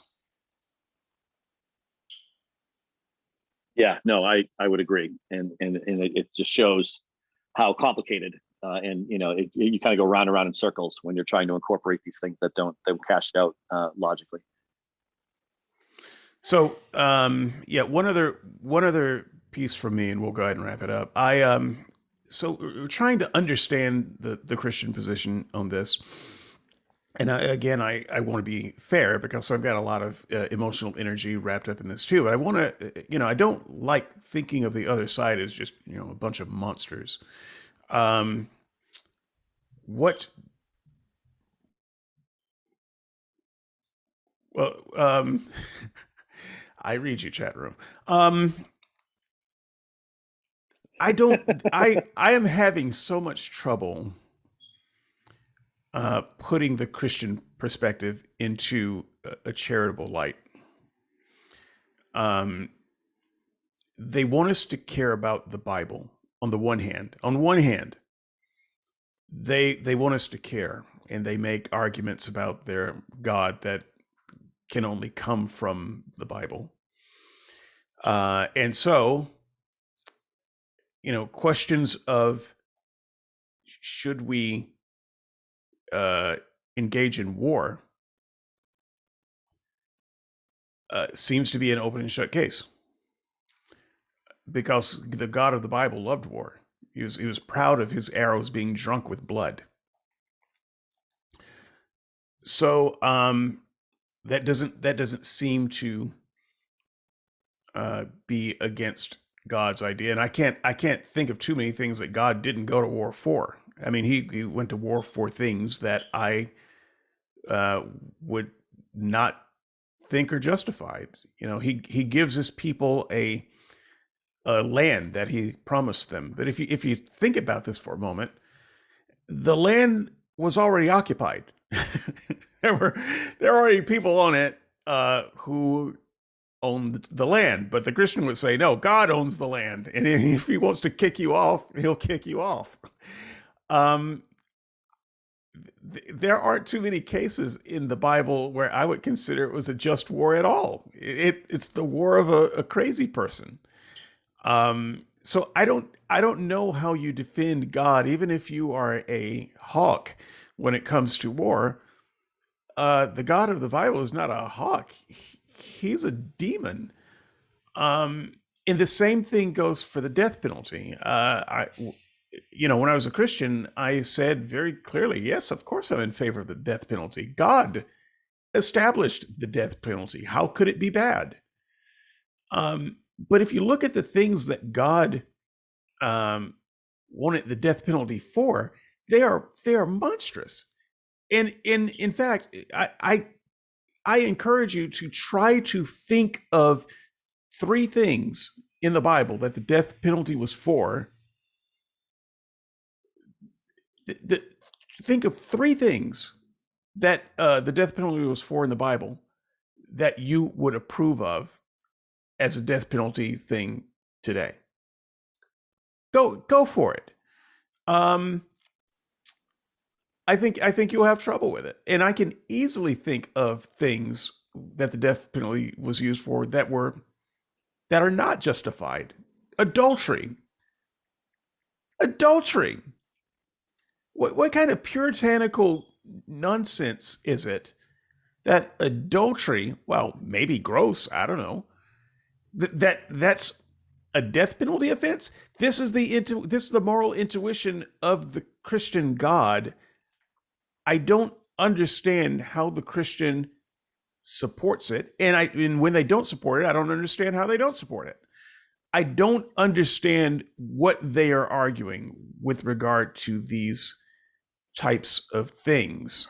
Um, I'm at a loss. It seems utterly absurd to cite God when you are talking about things like war and the death penalty, because all you're citing is an evil God at that point. And you know it, and everybody else knows it, because you don't actually believe that the things that people were killed for back then, for lying about the amount that they contributed in a collection. Death penalty? Really? Anyway, um, I have no charity for the Christian position here, and I'm needing you to do better. I That think is you, I Bryan. think I need you to do better. yes. I need you to. I'm gonna do my best to do better. This is a great prompting to bring up one of the largest topics that occurred on the boards throughout this entire series, which is um, different ways of interpreting the Bible. Right? I mean, so think about both early in the shows, David Russell said that the Bible is clear. The Bible is a clear message from God. And then all week all month on on the boards, Peter and I have been arguing about the Bible and how clear and easy it is to understand. David and Peter are both Christian, and they come to vastly different conclusions about what the Bible is clearly saying. That's all you need to know that the Bible is a terrible place to go for wisdom on the topic of killing or anything else. We have no idea what it's trying to say because people with the same presuppositions about it are coming to vastly different conclusions. There's no consensus being derived. And that's before you get to the point that I don't think there was a deity in the first place influencing this book. So I would not put it on a pedestal. I would not grant it priority in my moral, ethical, or philosophical analyses that I do. So, I think your lack of charity toward that position is warranted, but not just because of the specific way you're interpreting the text, but because we're not even sure if we're doing that right, and no one can tell us what the right way is. So just put the thing aside. What am I missing in my analyses of life and death by ignoring this book? I really think I'm missing absolutely nothing, and I can go forward without it. And that's where I am, and that's where I landed after having been a Christian for almost 30 years of my life. I really need a Christian to comment on this section because it is with a sincere effort that I come to this conclusion that I can't. Not only can I not steel man a Christian argument, I don't even understand what it is, and I don't know to what degree or in what way I'm supposed to use the Bible to come up with ethical conclusions about things like war and the death penalty. So I would love to see some clarification from someone on the board. I will feature your posts and pin it at the top of the comments if you send one in. And speaking of the comments, skepticsandseekers.squarespace.com. Just log into your Discuss account and comment like these four people did that we're going to just briefly talk about. And this, don't worry, I'm gonna eliminate the closing comments too. So these comments will be our last segment in our close. Bryan, why don't you read the first comment that you picked out? Sure. So I grabbed one that was early on from Tyler B. And he says, no one will be in charge of deciding who gets liberty. The decision-making is dispersed to the individual level. If banning abortion will make little or no difference to the level of abortions taking place, what is the point to banning it? Like prohibition, there would be likely negative unintended consequences, in my humble opinion. Perhaps use a morning after pill would actually increase it. Interesting that the United States has a relatively high abortion rate by global standards, much higher than Europe. He posts a link. It seems many American Christians are having abortions, which would likely continue if abortion was banned. And I agree with Darren's point that if you believe in heaven and hell, then abortion is quite logical. Why take the risk of being born and potentially becoming an atheist, LGBT, murderer, or any of the three? Long-term thinking combined with risk analysis is supportive of abortion. And as David Johnson pointed out, the Bible explicitly gives instructions on how to abort. The Christian God does not seem to be fine with the practice in some circumstances. Read your Bible, all caps. I believe you did use the phrase made in God's image several times, including early on. I believe he was talking about Teddy. As for your other points, one of the goals of secular humanism is to minimize suffering. A fetus that has never had any consciousness, sentience, cannot suffer. Therefore, its suffering cannot be reduced by human action. Clearly, a potential slave or any other group of post-birth human is in a completely different situation. So there is no slippery slope from abortion to other things as you suggest. Put another way, full human rights kick in permanently once consciousness, sentience emerges. I thought that was a nice encapsulation of the particular topic. Yeah, in fact, I did too, so much that I have no comment to make. I just I enjoyed the post and I wanted it read out loud, much like the next one. I think is from Sarah. Is Sarah the next one? Yes, Sarah is the next Okay. one, and I So will read. this is a long one. Feel free to truncate if you can get the Yeah. idea out of it from it. I just want to say this post, the moment I read it, Yeah. It immediately moved up in my mind as the comment of the series. Um, I didn't think that there would be a better comment after it. There wasn't a better comment before it. And the series being over, I still agree. So give us a flavor of the comment of the Yeah. series. Yeah. I will read it verbatim until the end of the list, because I think this captures what she's trying to say. So she was watching a video that was posted. Randall Rouser was doing a debate on, does the Bible say what it says? I enjoyed And that here's, one. oh, it was I was excellent. I And was I in liked, fear. I would love to do a show just about that. And in fact, uh, I probably will. Listen in the summer, folks. That's my off season. yeah, I still do shows in the off season. that's vacation, David. Yeah. So Sarah says, I watched a bit of that video. She seemed to suggest that thinking long and hard and carefully about these passages will help. Well, yeah, okay, but none of you can agree what they mean when you've all sat there and thought long and hard about it. William Lane Craig says, they had it coming. Numbers are over exaggeration and hyperbole. Nippers moved to paradise. All's okay. Thomas J. Ord would say, God's not strong enough to prevent these things. Rob Bell would say, ancient people understanding of the divine, not true reflections of God. They were wrong. Put your Jesus glasses on. Randall Rouser says, think about it. Genocide doesn't really need genocide. Put the Jesus glasses on. Dale says, God has Molinistic reasons. It's literal, true, and furthermore right and good. Trump-loving Christians would say, hell yeah. Well, it was probably one of those shithole countries anyway. What's the problem? Let's go bomb them now. And then she summarizes by saying, apologetics is the art of telling you what you've read with your own lying eyes means something completely different. I concur with you. What an absolute exclamation point on the Yeah. series. That's a great comment. Who has the trophy? Do you have the trophy, Sarah? There will No, be a trophy as soon as we find out who's responsible for it.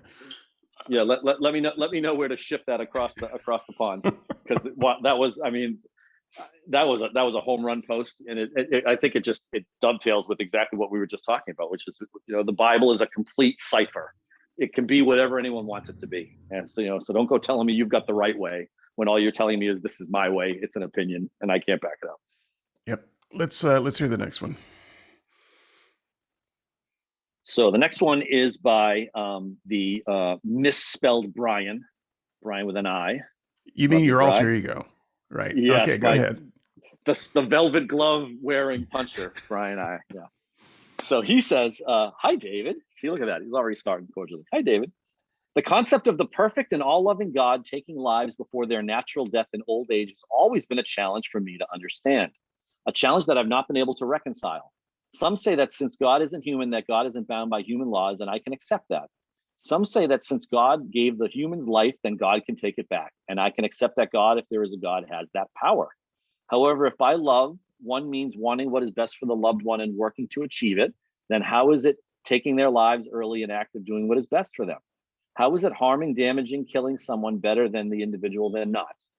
It would certainly seem to me that miscarriages would fall into the category of harming, killing the unborn victim. Now, some say that one of God's goals is to maximize the number of saved people, and that perhaps the harming, damaging, killing of certain individuals is the unwanted but needed way to achieve this greater goal. But that would still seem to conflict with God wanting and working with what is best for the individuals who die early. Now, some might say that God is not all loving, but rather loving only to the elect. But that seems to run counter to the concept of God being that which nothing greater can be conceived, as it seems to me that an all-loving God is greater than a God who has limited love. Just sharing how some of these things can challenge me, Bryan. Now, the reason I picked this comment to look at, David, is it was just great to see. I think that Bryan's a Christian, or at least an agnostic Christian of some kind. I But do it was great. not. It, No, he's no, not an atheist either. But right. I think agnostic with non-hostile views toward faith Yeah. is a better way to think of it. Christian, no way. If he's a Christian, I'm going to take away his Christian card myself, because he says too many things that are not Christian.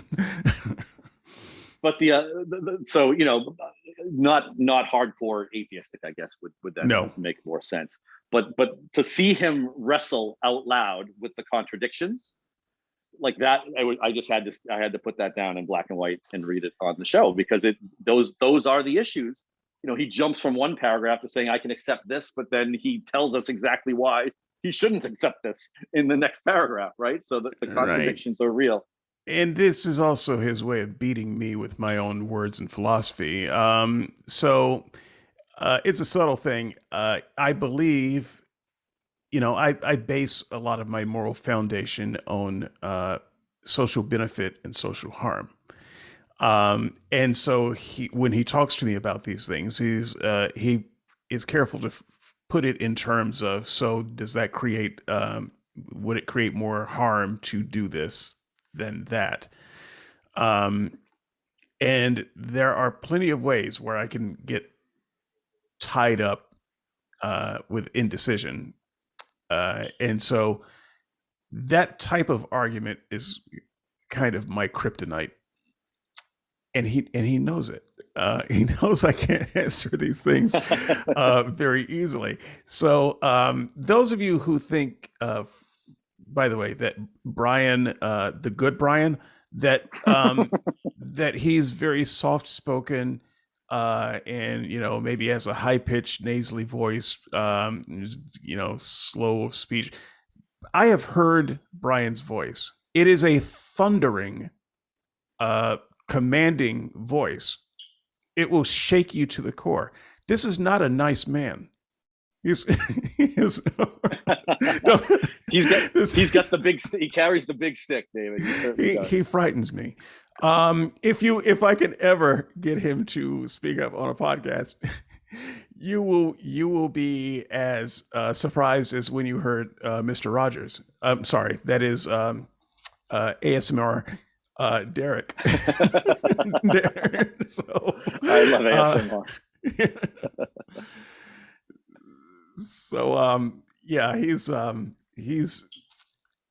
I suspect that if he ever spoke some of the things that he writes, it would hit with even more force than what it comes across. Now that I've heard his voice, I can't unhear it.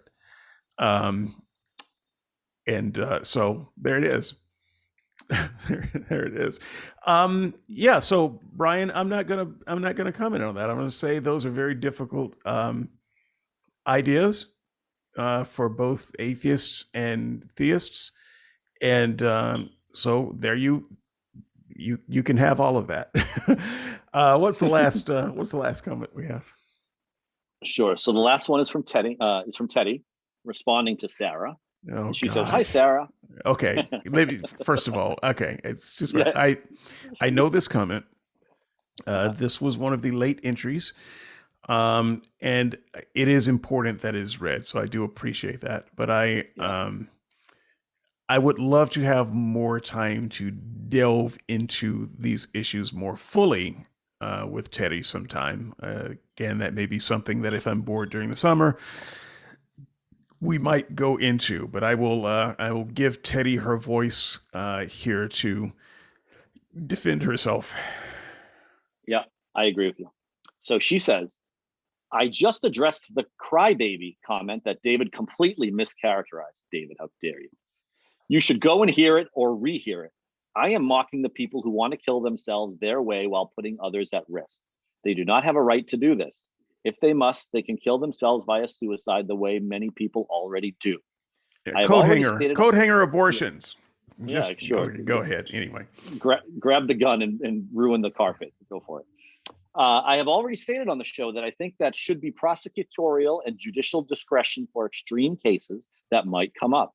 If there really is a case where a person's pain cannot be managed, then I would agree that this would be a situation where the morphine dose could be kicked up on purpose as the pain is being relieved. But I would probably build into the law some kind of test for pain, like a functional MRI or something, or where it's a certainty that a person who has had a particular disease for X amount of time would be in excruciating pain that would be untreatable. Nobody wants to see unnecessary suffering. You folks clearly are not listening to what I say, otherwise you would have heard that. I am talking about the harm of making euthanasia legal because of how it can endanger the lives of people who do not want to live, but are being marginalized by society. I'm sorry, who want to live, but who are being marginalized by society, like people with dementia, the young, the very sick, the disabled, the mentally ill, and the frail. I am quite curious if someone can find a reputable medical journal article showing that there are diseases where palliative care cannot control the pain. This is an honest question. From what I read, they can cover the pain, worst case scenario, they put someone in a medically induced coma. If someone would likely have a long time to live in extreme pain and have to stay in a medically induced coma, they would probably be the one of those cases that would be one of those rare exceptions. Okay, two things. I'm going to try to be brief. Okay. You First of all, mischaracterize her. Yeah, but yeah. I call bullshit and listen to the episode. But that's not even what gets me. It's what comes after that, which is then there's this long digression into the kind of exceptions she would make. And what the only thing exceptions mean, just as an abortion, is I'm okay with this practice, but I, as the morally intelligent and morally just person, want to be the one to determine for you when it is okay for you to do this. So she wants to see some kind of painometer. And when that painometer reaches a level that she finds sufficient, then she grants her permission for the euthanasia. It's a matter of control for these people. And it is also a matter of control for me. I do not care if my pain reaches the level on the painometer that you approve of. I don't give a shit what you think should be the right level of pain for me to check out. You have zero to say about my health care. Stop it. Stop it. So yeah, that's the first issue. Go ahead.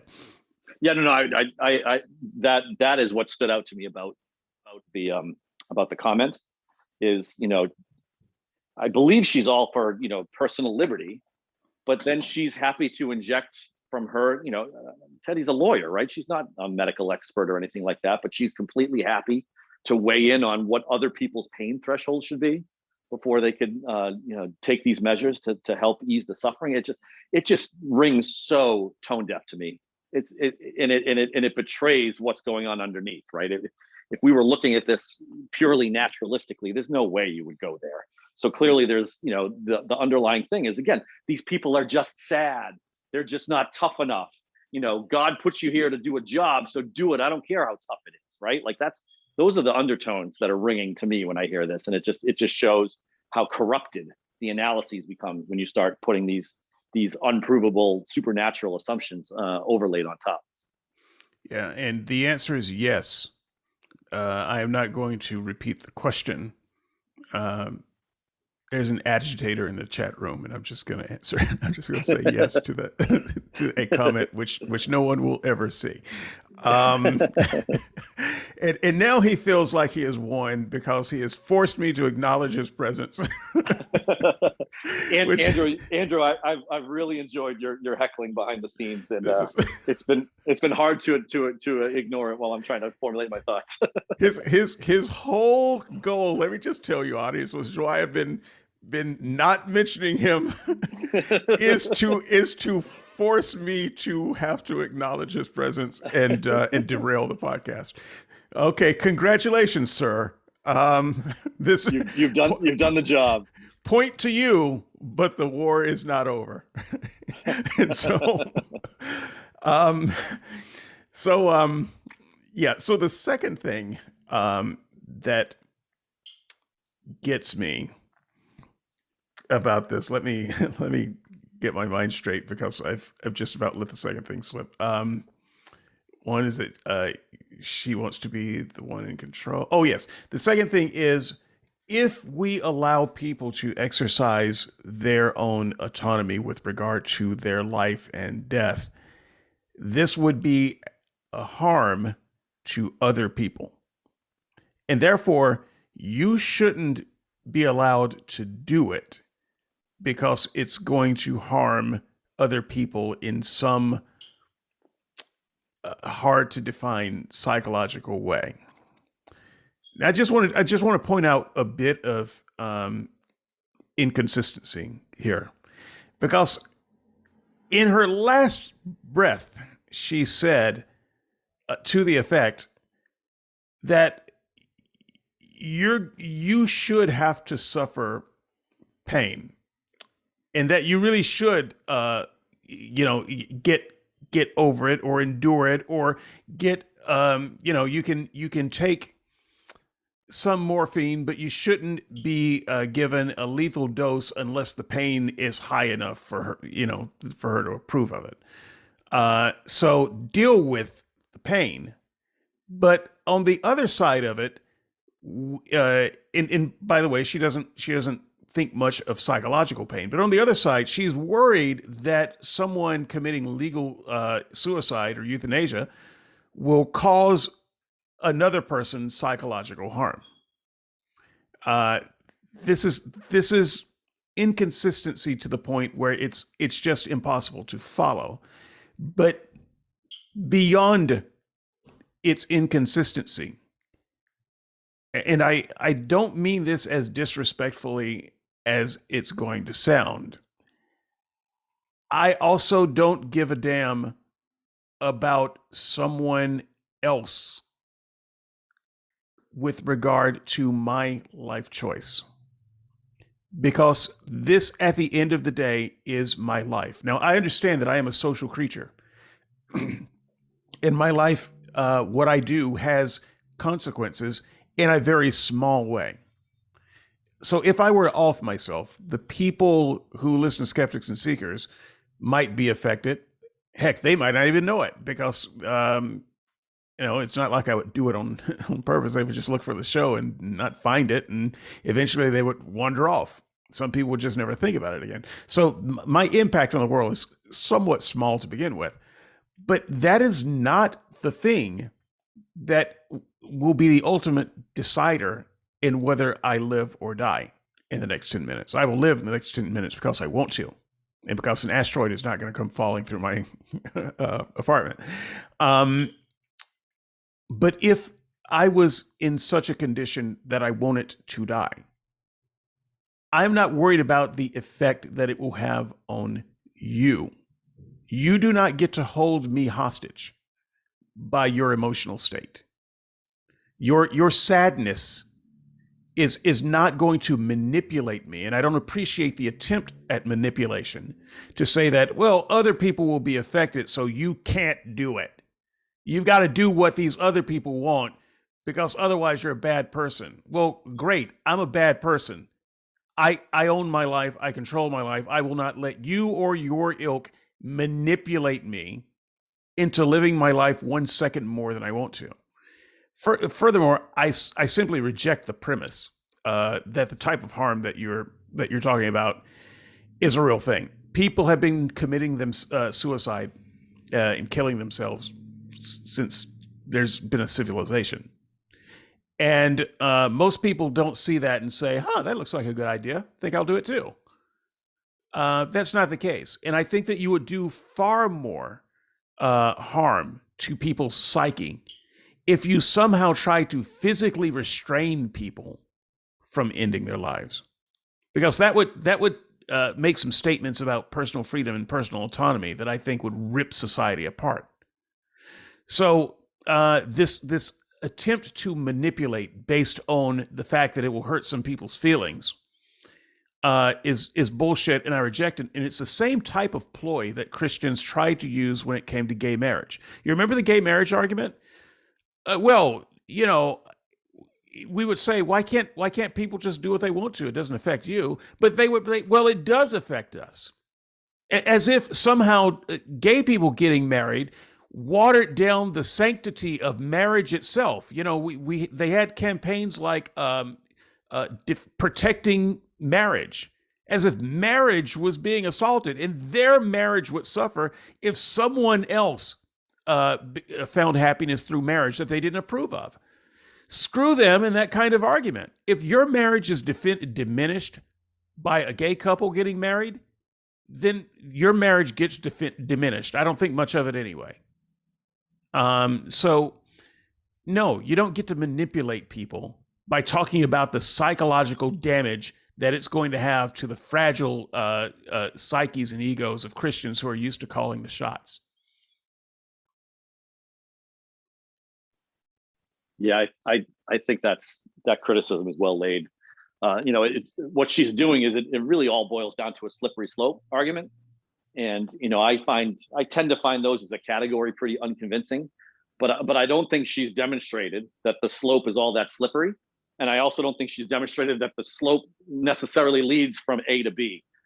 I don't see some giant urgency of worrying that making it legal and easy for people who are in horrible end of life situations to painlessly and dignified end their own lives. I do not see this bright red line to that and us going around handing pills to other people to get them to off themselves and to coerce or cajole them into doing that. That seems like a pretty drastic and unargued slope in the first place. So it's just not convincing. It's the fake consequences that Christians throw up whenever there's something that they don't want to happen. Another example of this, and you can see it happening in real time, is over the legalization of marijuana argument. You've heard the same kind of thing. If we allow this to be legalized, this is going to encourage other people to use drugs, and there will be more people high and more people, more crimes and so forth. Yeah, whatever the nightmare scare tactic it is they're using. These things almost never come true. It simply doesn't happen, because there are situations where, when the laws change, it turns out, that scary thing that they were trying to manipulate us with, that doesn't happen. And we've seen that too many times. So don't get fooled by it. It's not legitimate. All right. I'm tired of yelling. Next week, we're going to talk about sex. Not me and you per se, Bryan, unless you want to be on the show. I didn't think the show was going to end with the come on. So yeah, I think you need to. Well, clarify. Did you think the dinner and movie was free? So it's surf and turf. It's like $40, man. We're going to talk about sex. We're going to have a conversation about human sexuality. It's not going to be one show. It's not going to be a terribly long series. I think there'll be 3 shows all together. Have at least one special guest lined up that may or may not happen. We'll see. We're going to cover, as usual, the theological implications of sexuality, sexuality with marriage, adultery. We're going to talk about gay, lesbian, LGBT, lesbian, gay,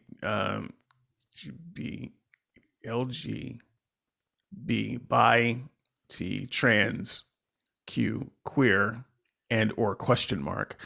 We're gonna talk about those issues, and then we're going to have a wrap up on week 3. So if there's anyone out there who wants to talk about sex, we can do that. I know that at some point in the conversation, we're also going to talk about pornography, sex as entertainment.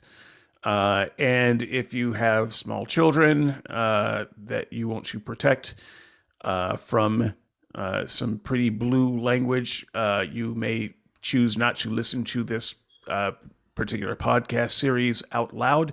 When I do my podcasts on YouTube, I do not check the mark that says safe for kids. I consider every episode explicit. I know I'm narrowing down my audience, but that's how I choose to do this. And even though most weeks there's no reason for that kind of labeling, the next few weeks there will be a reason for that kind of labeling. If you're offended by, words, by references to human anatomy being called what they actually are, you just may not want to listen, because we're going to talk about sex like adults for the next 3 weeks. After that, we have uh, Dale and Val. 1 week only. Could be 5 hours, but it's 1 week only. Um, it doesn't matter what the topic is. I already know it doesn't matter what the topic is. I know what the listenership is like on a Dale and Val show. I know what the user engagement is like. You guys are going to show up for that. But you're really going to want to show up because the topic is free will. I can't wait. And after that show, we'll go into the last series. It may be 3 weeks, maybe 4 weeks. It'll be more than 2 weeks, so probably 3 weeks. It will be on Satan. It's the one that I've been looking forward to for a while.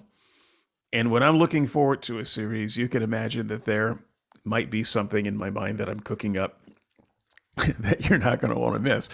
And so, yeah, the series on Satan that's going to end the series, God of This World. That's what that series will be called. So, I think that's all for now. skepticsandseekers@gmail.com if you'd like to be on any of those shows, or you can just drop a mention in the comments. I see all of the comments. skepticsandseekers.squarespace.com. Just log into your Discuss account and discuss away. Have I missed anything, Bryan, or is that time for a sign off? No, I think you covered everything. We'll see you guys on the boards. Okay, bye.